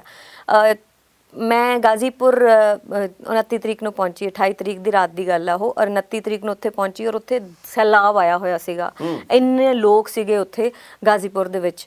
ਮੈਨੂੰ ਲੱਗਦਾ ਕਿ ਜਿੰਨੇ ਅਸੀਂ ਕਿਉਂਕਿ ਮੈਂ ਗਾਜ਼ੀਪੁਰ ਜ਼ਿਆਦਾ ਰਹੀ ਹਾਂ, ਹਫਤਾ 10 ਉੱਥੇ ਅਸੀਂ ਟੈਂਟ ਦੇ ਵਿੱਚ ਹੀ ਰਹੇ ਹਾਂ, ਤਾਂ ਉਸ ਵੇਲੇ ਮੈਨੂੰ ਲੱਗਦਾ ਕਿ ਉਸ ਤੋਂ 5-7 ਗੁਣਾ ਜ਼ਿਆਦਾ ਲੋਕ ਉੱਥੇ ਇਕੱਠੇ ਹੋਏ ਸੀਗੇ। ਔਰ ਹੁਣ ਉਸ ਤੋਂ ਵੀ ਜ਼ਿਆਦਾ ਗਿਣਤੀ ਵੱਧ ਗਈ ਹੈ। ਉਸ ਤੋਂ ਅਗਲੇ ਦਿਨ ਸਿੰਘੂ ਬਾਰਡਰ ਗਏ। ਸਿੰਘੂ ਬਾਰਡਰ 'ਤੇ ਪੰਜਾਬੀ ਜਿਹੜੇ ਸਾਡੇ ਸੀਗੇ ਘੱਟ ਸੀਗੇ, ਪਰ ਜਿਹੜੇ ਸਾਡਾ ਹਰਿਆਣਾ ਦਾ ਕਿਸਾਨ ਸੀ ਉਹ ਸਭ ਤੋਂ ਜ਼ਿਆਦਾ ਸਿੰਘੂ 'ਤੇ ਵੀ ਆ ਗਿਆ। ਤਾਂ ਜਿਹੜਾ ਅਪ ਐਂਡ ਡਾਊਨ ਤੇ ਆਉਂਦੇ ਹੀ ਰਹੇ ਆ ਔਰ ਇਹ ਆਉਂਦੇ ਵੀ ਰਹਿਣਗੇ। ਅੱਜ ਜਿਹੜੀਆਂ ਚਾਲਾਂ ਉੱਥੇ, ਕਿਉਂਕਿ ਇੱਕ ਤੁਹਾਨੂੰ ਵੀ ਖਬਰਾਂ 'ਚ ਆਇਆ ਹੋਊਗਾ ਸੁਣਨ 'ਚ ਕਿ ਪੱਥਰਬਾਜ਼ੀ ਹੋਈ ਆ, ਕੁਝ ਗੁੰਡੇ ਆਏ, ਉਹਨਾਂ ਨੇ ਇਸ ਤਰ੍ਹਾਂ ਦੀ ਕੋਸ਼ਿਸ਼ ਕੀਤੀ ਕਿ ਲੜਾਈ ਹੋਵੇ ਔਰ ਅਸੀਂ ਇਹਨਾਂ ਨੂੰ ਫੁਟੇਜ ਮਿਲੇ ਜਿਹੜੇ ਨੈਸ਼ਨਲ TV ਆ ਔਰ ਗਲਤ ਦਿਖਾ ਸਕਣ, ਕਿਸਾਨ ਤੋਂ ਹੈ ਹੀ ਨਹੀਂ ਇਹ। ਉਹ ਚੀਜ਼ ਸਾਡੇ ਸਾਹਮਣੇ ਵੀ ਹੋਈ। ਅਸੀਂ ਸਿੰਘੂ ਬਾਰਡਰ ਜਦੋਂ ਨੈਕਸਟ ਡੇ ਪਹੁੰਚੇ 30 ਤਰੀਕ ਨੂੰ, ਸਾਡੇ ਸਾਹਮਣੇ ਵੀ ਉੱਦਾਂ ਹੀ ਪਥਰਾਵ ਹੋਣ ਲੱਗ ਗਿਆ ਬਿਲਕੁਲ ਸਟੇਜ ਦੀ ਬੈਕ ਸਾਈਡ 'ਤੇ। ਉਹ 5-7 ਮਿੰਟ ਦੀ ਹੁੰਦੀ ਸੀਗੀ ਸਾਰੀ ਗੱਲਬਾਤ। ਉਹ ਫਿਰ ਆਪਣਾ ਪੱਥਰਬਾਜ਼ੀ ਕਰਕੇ ਜਾਂ ਉਹਨਾਂ ਕੋਲ ਕੁਝ ਹਥਿਆਰ ਵੀ ਹੁੰਦੇ ਸੀਗੇ, ਅਗਰ ਮੌਕਾ ਮਿਲੇਗਾ ਤਾਂ ਕੱਢ ਲਾਂਗੇ, ਇਸ ਤਰ੍ਹਾਂ ਦਾ ਗੱਡੀਆਂ 'ਚ ਲੈ ਕੇ ਆਉਂਦੇ ਸੀਗੇ। ਪੂਰੀ ਪਲੈਨਿੰਗ ਦੇ ਨਾਲ ਹੁੰਦਾ ਸੀਗਾ, ਪਰ ਉਹ 5-7 ਮਿੰਟ ਦਾ ਹੁੰਦਾ ਸੀਗਾ। ਸਾਡੇ ਜਿਹੜੇ ਮੁੰਡਿਆਂ ਨੂੰ ਆਰਡਰਸ ਮਿਲੇ ਸੀਗੇ, ਤੁਸੀਂ ਆਪਣੇ ਕਾਬੂ 'ਚ ਰਹਿਣਾ, ਤੁਸੀਂ ਪਹਿਲ ਨਹੀਂ ਕਰਨੀ। ਸ਼ਾਇਦ ਉਹੀ ਚੀਜ਼ ਸੀਗੀ, ਇਹਨਾਂ ਦੀ ਸਿਆਣਪ ਹਮੇਸ਼ਾ ਉਸ ਚੀਜ਼ ਨੂੰ ਵਧਣ ਤੋਂ ਰੋਕ ਲੈਂਦੀ ਸੀਗੀ ਔਰ ਉਸ ਤੋਂ ਬਾਅਦ ਉਹ ਸਭ ਕੁਝ ਬੰਦ ਹੋ ਗਿਆ। ਉਹ ਕੁਝ ਕੁ ਦਿਨਾਂ ਦੀ ਚਾਲਾਂ ਸੀਗੀਆਂ। ਇਹ ਜਿਹੜਾ ਸਾਰੀ ਚੀਜ਼ ਹੋ ਰਹੀ ਸੀਗੀ, ਇਹਦੇ ਦੌਰਾਨ ਹੀ ਇੰਨਾ ਕੁ ਅਪ ਐਂਡ ਡਾਊਨਸ ਮੈਂ ਦੇਖੇ ਆਪਣੀ ਅੱਖੋਂ। ਜਿਹੜੀ ਅਸੀਂ ਉਹੀ ਗੱਲ ਕਰ ਸਕਦੇ ਜੋ ਅਸੀਂ ਅੱਖੀ ਦੇਖਿਆ ਹੁੰਦਾ। ਪਰ ਉਮੀਦ ਲੱਗ ਨਹੀਂ ਰਹੀ ਸੀ 26 27 ਤਰੀਕ ਦੀ ਜਿਹੜੀ ਗੱਲ ਹੈਗੀ ਆ ਕਰੀਏ 27 28 ਨੂੰ ਐਂ ਲੱਗ ਰਿਹਾ ਸੀ ਖਤਮ ਹੋ ਜਾਊਗਾ, ਪਰ ਜਦੋਂ ਟਕੈਤ ਸਾਹਿਬ ਦਾ ਉਹ ਕਲਿੱਪ ਆਇਆ ਉਸ ਤੋਂ ਬਾਅਦ ਇੱਕ ਨਵੀਂ ਜਾਨ ਪਈ। ਫਿਰ ਉਸ ਤੋਂ ਬਾਅਦ ਟਕੈਤ ਚੜੂਣੀ ਹੋਰਾਂ ਨੂੰ ਸਾਹਿਬ ਮਿਲ ਕੇ ਵੀ ਆਏ ਹੋ, ਹਾਂਜੀ, ਤੁਸੀਂ ਉਹਨਾਂ ਦੀ ਹਾਜ਼ਰੀ ਦੇ ਵਿੱਚ ਬੋਲ ਕੇ ਵੀ ਆਏ ਹੋ, ਕਿਹੋ ਜਿਹੇ ਸ਼ਬਦ ਵਰਤੇ ਤੁਹਾਡੇ ਲਈ, ਕੀ ਕਿਹਾ ਤੁਹਾਨੂੰ? ਉਹਨਾਂ ਨਾਲ ਬਸ ਉਹੀ ਉਹਨਾਂ ਦੇ ਵਿੱਚ ਜਿਹੜਾ ਜਜ਼ਬਾ ਹੈ ਕਿ ਹਮ ਡਟੇ हैं डटे रहेंगे, कहीं नहीं जाने का, यहीं बैठेंगे, तो ਉਹਨਾਂ ਦੀ ਉਹ ਚੀਜ਼ ਹਮੇਸ਼ਾ ਸੇਮ ਹੀ ਰਹਿੰਦਾ। ਉਹਨਾਂ ਦੇ ਜਿਹੜੀ એનર્ਜੀ ਆ ਉਹ ਮੈਨੂੰ ਲੱਗਦਾ ਕਿ ਦੇਖੋ ਜਦੋਂ ਲੋਕਾਂ ਤੋਂ ਤੁਹਾਨੂੰ ਪਿਆਰ ਮਿਲਦਾ ਹੈ, ਲੋਕ ਤੁਹਾਨੂੰ ਖੁੱਲੇ ਬਾਹਾਂ ਦੇ ਨਾਲ ਤੁਹਾਡਾ ਸਵਾਗਤ ਕਰਦੇ ਆ, ਤਾਂ ਉਹ ਜਿਹੜਾ ਜਜ਼ਬਾ ਹੁੰਦਾ ਹੋਰ 4 ਗੁਣਾ ਹੋ ਜਾਂਦਾ। ਇਸ ਵੇਲੇ ਮਹਾਪੰਚਾਇਤਾਂ 'ਚ ਵੀ ਅਸੀਂ ਜਾ ਰਹੇ ਹਾਂ, ਜਦੋਂ ਟਕੈਤ ਸਾਹਿਬ ਦਾ ਨਾਮ ਆਉਂਦਾ ਤੇ ਲੋਕਾਂ ਦਾ ਉਤਸ਼ਾਹ ਉਸ ਵੇਲੇ ਦੇਖਣ ਵਾਲਾ ਹੁੰਦਾ। ਲੋਕ ਉਹਨਾਂ ਨੂੰ ਸੁਣ ਰਹੇ ਆ, ਉਹਨਾਂ ਦੀ ਗਾਈਡੈਂਸ ਦੇ ਵਿੱਚ ਜੋ ਵੀ ਉਹ ਗਾਈਡ ਕਰ ਰਹੇ ਨੇ ਉਸ ਹਿਸਾਬ ਨਾਲ ਉਸ ਮੁਤਾਬਕ ਚੱਲ ਰਹੇ ਆ ਲੋਕ। ਔਰ ਮੈਨੂੰ ਲੱਗਦਾ ਕਿ ਇਸ ਅੰਦੋਲਨ ਨੂੰ ਜੋ ਵੀ ਵਧੀਆ ਤਰੀਕੇ ਨਾਲ ਲੀਡ ਕਰੂਗਾ, ਲੋਕ ਉਹਨੂੰ ਉਹਦੀ ਮੰਨਣਗੇ ਔਰ ਉਹਦੇ ਨਾਲ ਖੜਨਗੇ, ਸਪੋਰਟ ਕਰਨਗੇ। ਬਹੁਤ ਸਾਰੇ ਲੋਕ ਇਸ ਵੇਲੇ ਟਕੈਤ ਸਾਹਿਬ ਨੂੰ ਲੈ ਕੇ ਵੀ ਸਵਾਲ ਖੜੇ ਕਰ ਰਹੇ ਨੇ, ਜਿਹਦੀ ਸਫਾਈ ਦੇ ਵਿੱਚ ਉਹ ਵਾਰ-ਵਾਰ ਇਹ ਗੱਲ ਕਹਿ ਰਹੇ ਨੇ ਵੀ ਸਾਡੇ ਲਈ ਜਿਹੜਾ ਦਫ਼ਤਰ ਹੈ ਜਾਂ ਜੋ ਆਫਿਸ ਹੈ ਉਹ ਸਿੰਘੂ ਬਾਰਡਰ ਹੀ ਹੈ, ਸਾਨੂੰ ਅੱਡ ਕਰਨ ਦੀ ਕੋਸ਼ਿਸ਼ ਨਾ ਕੀਤੀ ਜਾਏ। ਮੰਚ ਤੇ ਪੰਚ ਹੋ ਗਏ ਉਹ ਹਮੇਸ਼ਾ ਇਹ ਗੱਲ ਕਹਿੰਦੇ ਨੇ ਵੀ ਜੋ ਵੀ ਫੈਸਲਾ ਹੋਏਗਾ ਉਹ ਸਾਰੇ ਰਲ ਕੇ ਕਰਾਂਗੇ, ਪਰ ਕਿਤੇ ਨਾ ਕਿਤੇ ਇਸ ਵੇਲੇ ਉਹਨਾਂ ਨੂੰ ਜਿਸ ਹਿਸਾਬ ਦੇ ਨਾਲ ਉਭਾਰਿਆ ਜਾ ਰਿਹਾ ਹੈ, ਇੱਕ ਹੀਰੋ ਦੇ ਤੌਰ ਤੇ ਦਿਖਾਇਆ ਜਾ ਰਿਹਾ ਹੈ, ਔਰ ਲੋਕਾਂ ਦੇ ਮਨ ਦੇ ਵਿੱਚ ਧੁੜਕੂ ਹੈ ਵੀ ਕਿਤੇ ਇਹ ਨਾ ਹੋਏ ਵੀ ਉਹ ਅੱਡ ਹੀ ਆਪਣਾ ਕੋਈ ਫੈਸਲਾ ਲੈ ਜਾਣ ਤੇ ਬਾਕੀ ਸਾਰੇ ਵੇਖਦੇ ਰਹਿ ਜਾਣ। ਇਦਾਂ ਦਾ ਕੁਝ ਤੁਹਾਨੂੰ ਲੱਗਦਾ ਵੀ ਹੋਏਗਾ? ਜਿਸ ਦਿਨ ਅਸੀਂ ਗਾਜ਼ੀਪੁਰ ਗਏ ਸੀਗੇ 29 ਤਰੀਕ ਦੀ ਗੱਲ ਹੈ, ਤਾਂ ਸਟੇਜ ਤੇ ਜਦੋਂ ਮੈਂ ਬੋਲਿਆ ਉਹਨਾਂ ਦੇ ਨਾਲ, ਮੈਂ ਬੜੀ ਇਮੋਸ਼ਨਲ ਹੋ ਗਈ ਸੀਗੀ। ਉਸ ਤੋਂ ਬਾਅਦ ਪਿੱਛੇ ਜਾ ਕੇ ਉਹਨਾਂ ਨਾਲ ਗੱਲਬਾਤ ਕਰਨ ਦਾ ਮੌਕਾ ਮਿਲਿਆ ਤੇ ਕਹਿੰਦੇ कि हमारे जो सिख भाई हैं उन्होंने ये आंदोलन यहाँ तक वो लेकर आए हैं, उन्होंने इस आंदोलन को उंगली पकड़कर वो यहाँ तक लेकर आए हैं। आज अगर उन पे कोई आँच आई है वो हमारा फर्ज है, हम उनकी पगड़ी को दाग नहीं लगने देंगे। और उन्होंने वो पग अपने सिर ते बन्नी हुई सी उस दिन, और कहते कि ਹੁਣ ਮੈਂ ਇਹਨਾਂ ਦੀ ਇੱਜ਼ਤ ਨੂੰ ਦਾਗਦਾਰ ਨਹੀਂ ਹੋਣ ਦਊਂਗਾ। ਦੁਨੀਆ ਦੇ ਵਿੱਚ ਇਹਨਾਂ ਨੇ ਕੋਸ਼ਿਸ਼ ਕਰ ਲਈ, ਸਰਕਾਰ ਨੇ, ਕਿ ਦੁਨੀਆ ਦੇ ਵਿੱਚ ਇਹਨਾਂ ਜਿਹੜੇ ਸਰਦਾਰਾਂ ਦੀ ਜਾਂ ਸਿੱਖਾਂ ਦੀ ਜਿਹੜੀ ਇਮੇਜ ਹੈਗੀ ਅਸੀਂ ਉਹਨੂੰ ਮਾੜਾ ਦਿਖਾਈਏ, ਪਰ ਕਹਿੰਦੇ ਮੈਂ ਹੋਣ ਨਹੀਂ ਦਊਂਗਾ। ਤਾਂ ਇਸ ਤੋਂ ਉੱਤੇ ਹੋਰ ਕੀ ਕਹਿ ਸਕਦੇ ਹੋ? ਸੋ ਮੈਨੂੰ ਲੱਗਦਾ ਹੈਗੇ ਸਾਰੇ ਇੱਕ ਹੀ ਨੇ, ਉਹਨਾਂ ਨੇ ਪੂਰਾ ਯੂਪੀ ਸਾਂਭ ਰੱਖਿਆ। ਸਾਡੇ ਪੰਜਾਬ ਦੇ ਜਿਹੜੇ ਲੀਡਰਸ ਨੇ, ਆਗੂ ਨੇ, ਉਹਨਾਂ ਨੇ ਪੰਜਾਬ ਸਾਂਭਿਆ, ਹਰਿਆਣਾ ਦਾ ਚੜੂਣੀ ਸਾਹਿਬ ਨੇ ਸਾਂਭਿਆ ਹੋਇਆ। ਸਵਾਲ ਇਸ ਕਰਕੇ ਵੀ ਪੈਦਾ ਹੁੰਦੇ ਰੁਪਿੰਦਰ ਜੀ ਕਿ ਪੰਜਾਬ ਵਾਲੇ ਤਾਂ ਆਪਸ ਦੇ ਵਿੱਚ ਲੜੀ ਵੀ ਜਾਂਦੇ ਆ, ਲੋਕ ਵੀ ਫੇਸਬੁੱਕ ਤੇ ਲੜੀ ਜਾਂਦੇ ਆ ਤੇ ਨੇਤਾ ਵੀ ਇੱਕ ਦੂਜੇ ਦੇ ਬਾਰੇ ਬਿਆਨ ਦੇਈ ਜਾਂਦੇ ਆ। ਮੈਂ ਹੈਰਾਨ ਹੁੰਨਾ, ਕਦੇ ਕਦੇ 3 ਨੇਤਾਵਾਂ ਦੀਆਂ ਫੋਟੋ ਲਾ ਕੇ ਨਾ ਫੇਸਬੁੱਕ ਤੇ, ਅਸਲ ਗੱਦਾਰ ਕੌਣ ਜੀ, ਤੁਹਾਡੇ ਖਿਆਲ ਦੇ ਵਿੱਚ ਕੌਣ ਇਸ ਅੰਦੋਲਨ ਨੂੰ ਢਾਹ ਲਾ ਰਿਹਾ? ਕਿਸੇ ਨਾ ਕਿਸੇ ਨੇ ਤਾਂ ਕੋਈ ਨਾ ਕੋਈ ਕਮੈਂਟ ਕਰਨਾ ਹੀ ਆ। ਲੋਕ ਤਾਂ ਕਈ ਵਾਰ ਬਿਨਾਂ ਪੜ੍ਹੇ ਵਿਦਵਾਨ ਬਹੁਤ ਬਣੇ ਹੋਏ ਨੇ ਸੋਸ਼ਲ ਮੀਡੀਆ ਤੇ। ਜਿਹੜੀ ਘੱਟ ਨੌਲੇਜ ਹੁੰਦੀ ਆ, ਅਸੀਂ ਹਮੇਸ਼ਾ ਉਹਦਾ ਸ਼ਿਕਾਰ ਹੋ ਜਾਂਦੇ ਆ। ਸਾਡੇ ਮੋਸਟਲੀ ਲੋਕ ਇਸ ਚੀਜ਼ ਦਾ ਸ਼ਿਕਾਰ ਹੁੰਦੇ, ਜਾਂ WhatsApp ਦੀ ਨੌਲੇਜ ਜਿਹੜੀ ਹੁੰਦੀ ਆ ਉਹ ਜਿਹੜੀ ਆਹ ਚੀਜ਼ਾਂ ਨੇ। 26 ਤਰੀਕ ਦਾ ਜਿਹੜਾ ਪੂਰਾ ਵਾਕਿਆ ਹੋਇਆ ਹੈ, ਇਹ ਪੂਰੀ ਪਲੈਨਿੰਗ ਦੇ ਨਾਲ ਹੋਇਆ। ਏਜੰਸੀਜ਼ ਦੀ ਪ੍ਰੋਪਰ ਇੱਕ ਪਲੈਨਿੰਗ ਸੀਗੀ, ਔਰ ਜਿਹੜੇ ਵੀ ਲੋਕ ਇਹਦੇ ਵਿੱਚ ਜਿਨ੍ਹਾਂ ਨੂੰ ਵੀ ਇਫੈਕਟ ਹੋਏ ਆ, ਜਾਂ ਇਸ ਟਾਈਮ ਜਿਨ੍ਹਾਂ ਨੂੰ ਮੈਂ ਕਿਸੇ ਤੇ ਟਿੱਪਣੀ ਤਾਂ ਕਰਨਾ ਹੀ ਨਹੀਂ ਚਾਹੁੰਦੀ, ਕਿਉਂਕਿ ਮੈਂ ਕੋਈ ਕਿਸੇ ਨੂੰ ਜੱਜਮੈਂਟ ਕਰਨ ਵਾਲੀ ਮੈਂ ਕੋਈ ਹੁੰਦੀ ਨਹੀਂ ਆ। ਤੇ ਅਸੀਂ ਸਿਰਫ ਇਹ ਦੇਖੀਏ ਕਿ ਸਾਡਾ ਮੇਨ ਜਿਹੜਾ ਕਾਰਨ ਸੀਗਾ ਇੱਥੇ ਇਕੱਠੇ ਹੋਣ ਦਾ, ਅੱਜ ਇਹ ਸੰਘਰਸ਼ ਕਿਸਾਨਾਂ ਦੇ ਲਈ ਹੈਗਾ। ਔਰ ਉਸ ਸੰਘਰਸ਼ ਨੂੰ ਅਗਰ ਅਸੀਂ ਕਿਸੇ ਹੋਰ ਪਾਸੇ ਜਾਂ ਕੋਈ ਹੋਰ ਰੂਪ ਦੇਣ ਦੀ ਕੋਸ਼ਿਸ਼ ਕੋਈ ਏਜੰਸੀ ਕਰ ਰਹੀ ਸੀ, ਕੋਈ ਇੱਕ ਪਾਰਟਿਕੂਲਰ ਕੋਈ ਇਨਸਾਨ ਕਰ ਰਿਹਾ ਸੀਗਾ, ਤਾਂ ਉਹ ਗਲਤ ਹੈ। ਅਸੀਂ ਆਪਣੇ ਮੇਨ ਮੋਟਿਵ ਨੂੰ ਨਾ ਭੁੱਲੀਏ ਕਿ ਅਸੀਂ ਕਿਸਾਨੀ ਦੇ ਲਈ ਇੱਥੇ ਲੜ ਰਹੇ ਹਾਂ। ਅਸੀਂ ਕਿਸੇ ਕਿਸੇ ਰਿਲੀਜਨ ਲਈ ਨਹੀਂ ਲੜ ਰਹੇ। ਇਸ ਵੇਲੇ ਜਿਹੜਾ ਮੇਨ ਸਾਡਾ ਧਰਮ ਹੈਗਾ, ਕਰਮ ਹੈਗਾ, ਉਹ ਸਿਰਫ ਕਿਸਾਨੀ ਹੈ।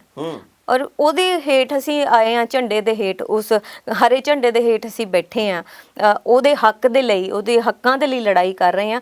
ਅਸੀਂ ਅਗਰ ਉਹਨੂੰ ਕੋਈ ਰਾਜਨੀਤਿਕ ਪਾਰਟੀ ਅਗਰ ਉਹਨੂੰ ਕੋਈ ਹੋਰ ਰੰਗ ਦੇਣ ਦੀ ਕੋਸ਼ਿਸ਼ ਕਰਦਾ, ਤੇ ਇਹ ਸਾਡੇ 'ਚ ਸਿਆਣਪ ਹੋਣੀ ਚਾਹੀਦੀ ਹੈ ਕਿ ਅਸੀਂ ਉਹਦੇ ਵਿੱਚ ਨਾ ਉਲਝੀਏ। ਉਹਨਾਂ ਗੁੰਝਣਾ ਦੇ ਵਿੱਚ ਕਲਾਕਾਰਾਂ ਨੇ ਗਾਣੇ ਪੇਸ਼ ਕੀਤੇ ਆ, ਬਹੁਤ ਮਕਬੂਲ ਹੋਏ ਆ ਕਿਸਾਨ ਅੰਦੋਲਨ ਦੇ। ਤੁਹਾਡੇ ਵੀ ਮੇਰੇ ਖਿਆਲ ਗਾਣੇ ਆਏ ਆ, ਉਹਦੇ ਵਿੱਚੋਂ ਇੱਕ ਜ਼ਿਕਰ ਪੇਸ਼ ਕਰਨਾ ਚਾਹੂੰ ਤਾਂ ਜੀ ਮੈਂ ਇੱਕ ਹੱਲਾਸ਼ੇਰੀ ਗਾਣਾ ਸੀਗਾ ਜਿਹੜਾ ਸਾਡੀਆਂ ਲੇਡੀਜ਼ ਲਈ ਸੀਗੀ, ਜਿਹੜੇ ਪਿੱਛੇ ਘਰਾਂ ਦੇ ਵਿੱਚ ਜਿਨ੍ਹਾਂ ਨੇ ਆਪਦੀ ਪੂਰੀ ਰਿਸਪੌਂਸਿਬਿਲਿਟੀ ਸਾਂਭੀ। ਜਦੋਂ ਕਣਕਾਂ ਨੂੰ ਪਾਣੀ ਵੀ ਲੱਗ ਰਿਹਾ ਸੀ ਤੇ ਉਸ ਵੇਲੇ ਉਹ ਘਰ ਵੀ ਸਾਂਭ ਰਹੀਆਂ ਸੀ, ਖੇਤੀਬਾੜੀ ਵੀ ਆਪਣਾ ਜੀ। ਸਾਂਭ ਰਹੀਆਂ ਸੀ, ਔਰ ਆਪਣੇ ਘਰ ਦੇ ਬੰਦਿਆਂ ਨੂੰ ਉਹਨਾਂ ਨੇ ਬਾਰਡਰਸ ਤੇ ਭੇਜਿਆ। ਸੋ ਉਹ ਸਾਰੀ ਮੈਨੂੰ ਲੱਗਦਾ ਕਿ ਥੈਂਕਸ ਅਸੀਂ ਕਰਨਾ ਭੁੱਲ ਜਾਂਦੇ ਹਾਂ ਹਮੇਸ਼ਾ, ਕਿ ਜਿਹੜੀਆਂ ਪਿੱਛੇ ਬੈਠੀਆਂ ਉਹਨਾਂ ਦਾ ਬਹੁਤ ਵੱਡਾ ਰੋਲ ਹੈ। ਸੋ ਉਹਦੇ ਸੀਗਾ ਜੀ। ਰੱਖੀ ਬਾਪੂ ਦਾ ਤੇ ਆਪਣਾ ਖਿਆਲ ਵੇ, ਰਹੂ ਮੇਰੀ ਅਰਦਾਸ ਤੇਰੇ ਨਾਲ ਵੇ। ਰੱਖੀ ਬਾਪੂ ਦਾ ਤੇ ਆਪਣਾ ਖਿਆਲ ਵੇ, ਰਹੂ ਮੇਰੀ ਅਰਦਾਸ ਤੇਰੇ ਨਾਲ ਵੇ। ਇਹ ਕੌਮ ਹੈ ਪੰਜਾਬੀਆਂ ਦੀ ਵੱਖਰੀ, ਜੜਾ ਸਣ ਲੈ ਜੂ ਪੱਟ ਕੇ। ਹੋ ਕਣਕਾਂ ਨੂੰ ਪਾਣੀ ਵੇ ਮੈਂ ਆਪ ਲਾਉਂਗੀ, ਵੇ ਤੂੰ ਦਿੱਲੀ ਵਿੱਚ ਖੜਾ ਰਹੀਂ ਡਟ ਕੇ। ਕਣਕਾਂ ਨੂੰ ਪਾਣੀ ਵੇ ਮੈਂ ਆਪ ਲਾਉਂਗੀ, ਵੇ ਤੂੰ ਦਿੱਲੀ ਵਿੱਚ ਖੜਾ ਰਹੀਂ ਡਟ ਕੇ। ਬਹੁਤ ਵਾਹ, ਖੂਬ, ਬਹੁਤ ਕੀ ਖੂਬ। ਬਾਤ ਹੈ। ਜੱਜ ਦਾ ਵਿਚਾਰ। ਸੋ ਹੁਣ ਗੱਲਾਂ ਬਾਤਾਂ ਅੱਗੇ ਰੁਪਿੰਦਰ ਵਧਾਈਏ। ਜੀ, ਗੱਲ ਇਹ ਹੈ ਵੀ ਕੋਈ ਵੀ ਅੰਦੋਲਨ ਹੋਵੇ ਉਹ ਨੌਜਵਾਨ ਵਰਗ ਦੀ ਸ਼ਮੂਲੀਅਤ ਤੋਂ ਬਿਨਾਂ ਨੇਪਰੇ ਨਹੀਂ ਚੜ੍ਹਦਾ। ਬਿਲਕੁਲ। ਬਜ਼ੁਰਗਾਂ ਦਾ ਤਜਰਬਾ, ਉਹਨਾਂ ਦਾ ਹੋਸ਼, ਨੌਜਵਾਨ ਵਰਗ ਦਾ ਜੋਸ਼, ਇਹ ਸਾਰੇ ਕੁਝ ਦਾ ਸੁਮੇਲ ਆ ਕਿਸੇ ਵੀ ਅੰਦੋਲਨ ਦੇ ਲਈ ਜਿੱਤ ਪ੍ਰਾਪਤ ਕਰਨ ਦੇ ਵਾਸਤੇ। ਪਿਛਲੇ ਕੁਝ ਕੁ ਸਮੇਂ ਤੋਂ ਨੌਜਵਾਨ ਵਰਗ ਦੇ ਮਨ ਵਿੱਚ ਕਈ ਤਰ੍ਹਾਂ ਦੇ ਸਵਾਲ ਖੜੇ ਹੋਏ ਆ। ਭਾਵੇਂ ਦੀਪ ਸਿੱਧੂ ਦੀ ਗੱਲ ਕਰ ਲਈਏ, ਲੱਖਾ ਸਿਧਾਣਾ ਦੀ ਗੱਲ ਕਰ ਲਈਏ, ਹੋਰ ਵੀ ਕਈ ਨੌਜਵਾਨ ਆ ਜਿਨ੍ਹਾਂ ਦੇ ਉੱਤੇ ਪਰਚੇ ਵੀ ਪਏ ਆ। ਉਹਨਾਂ ਦੇ ਵਿੱਚੋਂ ਕਈਆਂ ਨੂੰ ਫੜ ਲਿਆ ਗਿਆ, ਕਈਆਂ ਨੂੰ ਪੁਲਿਸ ਫੜਨਾ ਚਾਹੁੰਦੀ ਹੈ। ਤੁਸੀਂ ਮੰਨਦੇ ਹੋ ਕਿ ਜਿਹੜੀ ਇਹ ਇਸ ਵਕਤ ਵੱਖੋ ਵੱਖਰੀ ਵਿਚਾਰਧਾਰਾ ਇਹ ਇੱਕ ਹੋ ਜਾਣੀ ਚਾਹੀਦੀ ਹੈ, ਇਸ ਮੰਚ ਦੇ ਉੱਤੇ ਇੱਕ ਹੋਣਾ ਚਾਹੀਦਾ, ਜਾਂ ਤੁਸੀਂ ਮੰਨਦੇ ਹੋ ਵੀ ਨੌਜਵਾਨ ਵਰਗ ਆਪਣੀ ਥਾਂ ਤੇ ਠੀਕ ਆ, ਬਜ਼ੁਰਗਾਂ ਨੂੰ ਸੋਚ ਬਦਲਣੀ ਚਾਹੀਦੀ ਹੈ? ਮੈਨੂੰ ਇਹ ਲੱਗਦਾ ਕਿ ਜਿਹੜੇ ਇਸ ਵੇਲੇ ਹਿਰਾਸਤ ਦੇ ਵਿੱਚ ਨੇ, ਜੇਲ੍ਹਾਂ ਦੇ ਵਿੱਚ ਨੇ, ਉਹਨਾਂ ਲਈ ਜ਼ਰੂਰ ਆਗੂਆਂ ਨੂੰ ਹੋਰ ਜਿਹੜਾ ਸਟਰੋਂਗਲੀ ਸਟੇਜਾਂ ਤੋਂ ਜਾਂ ਇੱਕ ਮੁਹਿੰਮ ਚਲਾਉਣੀ ਚਾਹੀਦੀ ਹੈ। ਸਟਰੋਂਗਲੀ ਪ੍ਰੈਸ਼ਰ ਪਾਉਣਾ ਚਾਹੀਦਾ ਹੈ ਦਿੱਲੀ ਸਰਕਾਰ ਤੇ ਜਾਂ ਸੈਂਟਰ ਸਰਕਾਰ ਤੇ, ਕਿਉਂਕਿ ਕਿਤੇ ਨਾ ਕਿਤੇ ਹਾਲੇ ਅਸੀਂ ਉਹਨਾਂ ਦਾ ਜਿਹੜਾ ਮੈਂ ਜੋ ਫੀਲ ਕੀਤਾ, ਉਹਨਾਂ ਦਾ ਜਿਹੜਾ ਉਹ ਇਹ ਲੋਕਾਂ ਵੱਲੋਂ ਆਉਂਦੀ ਆ ਉਹਨਾਂ ਨੂੰ ਇੱਕ ਗੁਜ਼ਾਰਿਸ਼ ਕਿ ਤੁਸੀਂ ਉਹਨਾਂ ਬਾਰੇ ਬੋਲੋ।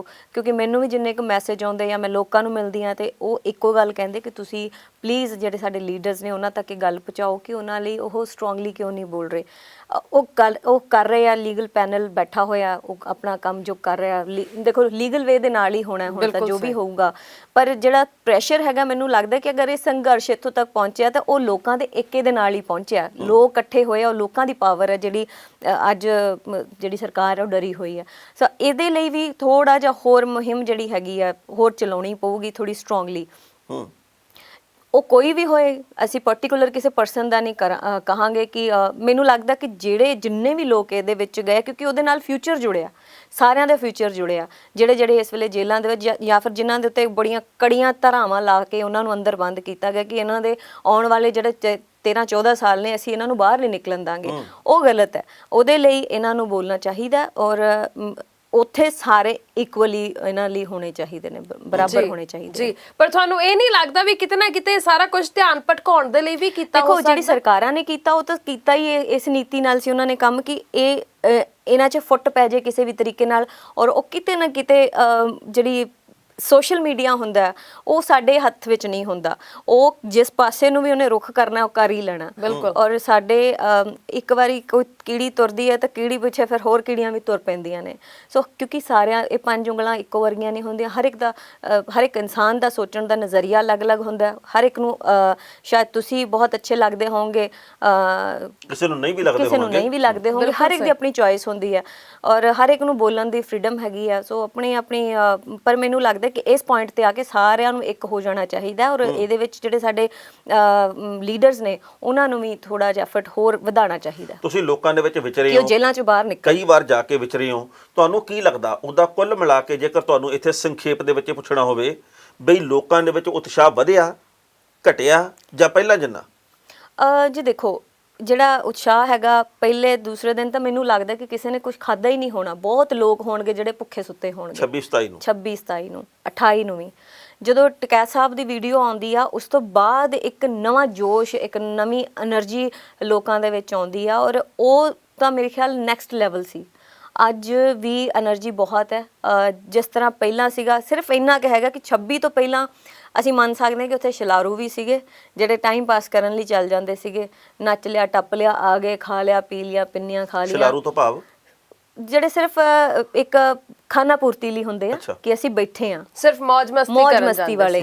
ਤੇ ਪਰ ਜਿਹੜੇ 26 ਤੋਂ ਬਾਅਦ ਉੱਥੇ ਲੋਕ ਬੈਠੇ ਆ ਉਹ ਵਾਕਈ ਡਟੇ ਬੈਠੇ ਆ, ਜਿਹੜੇ ਐਕਚੁਅਲੀ ਦਿਲੋਂ ਨਾਲ ਜੁੜੇ ਹੋਏ ਆ ਔਰ ਉਹ ਅਖੀਰਲੇ ਸਮੇਂ ਤੱਕ, ਜਦੋਂ ਤੱਕ ਇਹ ਸੰਘਰਸ਼ ਚੱਲੂਗਾ, ਨਾਲ ਖੜਨ ਵਾਲੇ ਉੱਥੇ ਹੈਗੇ ਨੇ। ਤੁਸੀਂ ਇਹ ਗੱਲ ਮੰਨਦੇ ਹੋ ਕਿ ਦੇਖੋ ਟਕੈਤ ਸਾਹਿਬ ਦਾ ਤੁਸੀਂ ਵਾਰ-ਵਾਰ ਜ਼ਿਕਰ ਕਰ ਰਹੇ ਹੋ ਕਿ ਉਹਨਾਂ ਦੀਆਂ ਅੱਖਾਂ ਦੇ ਵਿੱਚੋਂ ਹੰਝੂ ਨਿਕਲੇ ਤੇ ਉਸ ਤੋਂ ਬਾਅਦ ਉੱਥੇ ਲੋਕਾਂ ਦਾ ਹੜ੍ਹ ਆ ਗਿਆ, ਹੰਝੂ ਪੰਜਾਬ ਦੇ ਲੀਡਰਾਂ ਦੇ ਅੱਖਾਂ ਦੇ ਵਿੱਚੋਂ ਵੀ ਨਿਕਲੇ ਸੀ, ਪਰ ਕੀ ਤੁਸੀਂ ਇਹ ਮੰਨਦੇ ਹੋ ਕਿ ਪੰਜਾਬੀਆਂ ਨੇ ਉਨੀ ਕੁ ਗੱਲ ਗੋਲੀ ਨਹੀਂ ਜਿੰਨੀ ਕੁ ਯੂਪੀ ਹਰਿਆਣਾ ਨੇ ਗੋਲ ਲਈ? ਅਸੀਂ ਕਹਿਣ ਲੱਗ ਜਾਂਦੇ ਡਰਾਮੇ ਕਰਦਾ, ਇਹ ਤਾਂ ਡਰ ਐਂ ਹੀ ਗਿਆ, ਆ, ਇਹ ਡਰਪੋਕ ਡਰ ਗਿਆ, ਹੈ, ਇਹ ਵਿਕਿਆ ਤਾਂ ਹੈ ਹੀ ਹੋਇਆ ਹੈ। ਅੰਦਰੋਂ ਵਿਕਿਆ ਹੋਇਆ, ਹਨਾ, ਅਸੀਂ ਆਪਾਂ ਆਹ ਕੰਮ certificate ਕਰਨਾ ਸ਼ੁਰੂ ਫਟ ਕਰ ਦਿੰਦੇ ਦਿੰਦੇ ਹਾਂ। ਸਾਡੇ ਜਿਹੜੀਆਂ ਸਟੇਟਮੈਂਟਸ ਬਹੁਤ ਜ਼ਿਆਦਾ ਆ ਜਾਂਦੀਆਂ, ਔਰ ਵੈਸੇ ਵੀ ਸਾਡਾ ਪੰਜਾਬ ਦਾ ਜਿਹੜਾ ਸੋਸ਼ਲ ਮੀਡੀਆ ਹੈਗਾ ਉਹ ਸਾਡੇ ਹੱਥਾਂ ਤੋਂ ਵਾਕਈ ਹੀ ਬਾਹਰ ਹੈਗਾ।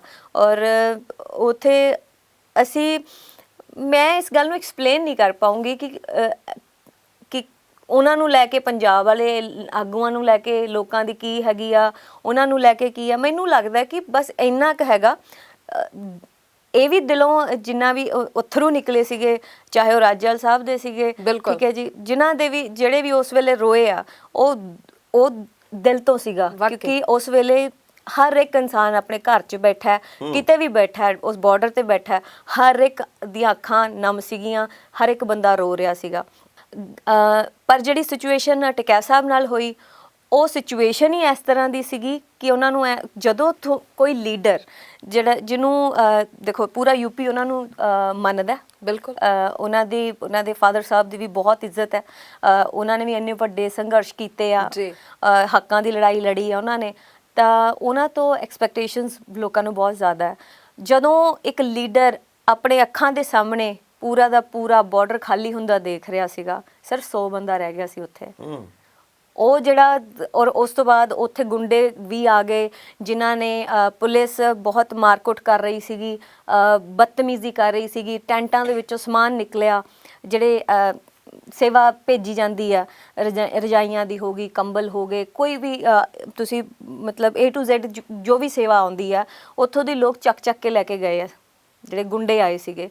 ਉੱਥੇ ਮਾਰਕੁੱਟ ਹੋਈ ਹੈ, ਲੇਡੀਜ਼ ਤੱਕ ਨੂੰ ਉਹ ਗਲਤ ਬੋਲੇ, ਤਾਂ ਉਹ ਜਿਹੜੀਆਂ ਚੀਜ਼ਾਂ ਸੀਗੀਆਂ ਹਰ ਇੱਕ ਨਿਊਜ਼ ਉਹਨਾਂ ਤੱਕ, ਉਹ ਤਾਂ ਸਟੇਜ ਦੇ ਕੋਲ ਬੈਠੇ ਸੀ, ਹਰ ਇੱਕ ਨਿਊਜ਼ ਉਹਨਾਂ ਤੱਕ ਪਹੁੰਚ ਰਹੀ ਸੀਗੀ। ਬਿਲਕੁਲ ਸਹੀ। ਔਰ ਜਦੋਂ ਉਹਨਾਂ ਕੋਲ ਆਏ, ਉਹਨਾਂ ਨੂੰ ਗ੍ਰਿਫਤਾਰ ਕਰਨ ਦੀ ਜਾਂ ਉਹਨਾਂ ਨੂੰ ਧਮਕੀ ਦੇ ਰਹੇ ਸੀਗੇ, ਉਸ ਵੇਲੇ ਫਿਰ ਜੋ ਉਹਨਾਂ ਦੇ ਅੰਦਰੋਂ ਇੱਕਦਮ ਨਿਕਲਿਆ ਕਿ ਅੱਜ ਉਹਨਾਂ ਦੀ ਅੱਖਾਂ ਦੇ ਸਾਹਮਣੇ ਸਭ ਕੁਝ ਖਤਮ ਹੋ ਰਿਹਾ, ਜੋ ਉਹਨਾਂ ਨੇ ਪਿਛਲੇ ਹਰ ਇੱਕ ਬੰਦੇ ਦੀ ਮਿਹਨਤ ਸੀਗੀ 2 ਮਹੀਨਿਆਂ ਦੀ, ਉਹ ਇੱਕੋ ਦਮ ਮਿੱਟੀ ਹੁੰਦੀ ਜਦੋਂ ਉਹਨਾਂ ਨੇ ਦੇਖੀ, ਤਾਂ ਉਹ ਜਿਹੜਾ ਕੁਝ ਨਿਕਲਿਆ ਉਹ ਅੰਦਰੋਂ ਸੀਗਾ। ਮੇਰੇ ਕਹਿਣ ਦਾ ਮਤਲਬ ਇਹ ਹੈ ਕਿ ਠੀਕ ਹੈ, ਉਹ ਵੀ ਅੰਦਰੋਂ ਮੈਂ ਮੰਨਦੀ ਹਾਂ, ਇਹ ਸਾਰੇ ਉਹਨਾਂ ਦਾ ਰੋਣਾ ਸੀਗਾ, ਸਾਡੇ ਕਿਤੇ ਨਾ ਕਿਤੇ ਉਹ ਦਬਾ ਗਏ, ਜਿਵੇਂ ਰਾਜੇਵਾਲ ਸਾਹਿਬ ਰੋਏ, ਤਾਂ ਉਹ ਕਿਤੇ ਨਾ ਕਿਤੇ ਆਪਣੇ ਆਪ ਨੂੰ ਰੋਕ ਕੇ ਉਹਨਾਂ ਨੇ ਕਿ ਮੈਂ ਸ਼ਾਇਦ ਅਸੀਂ ਇੱਕ ਵਾਰ ਇਹ ਸੋਚ ਜਾਂਦੇ ਹਾਂ ਕਿ ਸਾਡੇ ਨਾਲ ਲੋਕ ਬਹੁਤ ਜ਼ਿਆਦਾ ਜੁੜੇ ਹੋਏ ਆ, ਤੇ ਅਗਰ ਅਸੀਂ ਇਸ ਤਰ੍ਹਾਂ ਢੇਰੀ ਢਾ ਜਾਾਂਗੇ ਤੇ ਲੋਕਾਂ ਦੇ ਵਿੱਚ ਕੀ ਮੈਸੇਜ ਆਊਗਾ, ਸ਼ਾਇਦ ਇਹ ਵੀ ਇੱਕ ਜੇ ਲੋਕਾਂ ਦੇ ਪੱਖ ਤੋਂ ਮੈਂ ਇਹ ਸਵਾਲ ਕਰ ਰਹੀ ਹਾਂ ਕਿ ਭਾਵੁਕ ਹਰ ਇੱਕ ਹੋਇਆ ਉੱਥੇ, ਔਰ ਉਹ ਵੇਲਾ ਵੀ ਇਹੋ ਜਿਹਾ ਸੀ, ਹਰ ਬੰਦਾ ਦਿਲੋਂ ਬਹੁਤ ਉਦਾਸ ਸੀ, ਚਾਹੇ ਆਮ ਕਿਸਾਨਾਂ ਦੀ ਗੱਲ ਆਪਾਂ ਕਰ ਲਈਏ,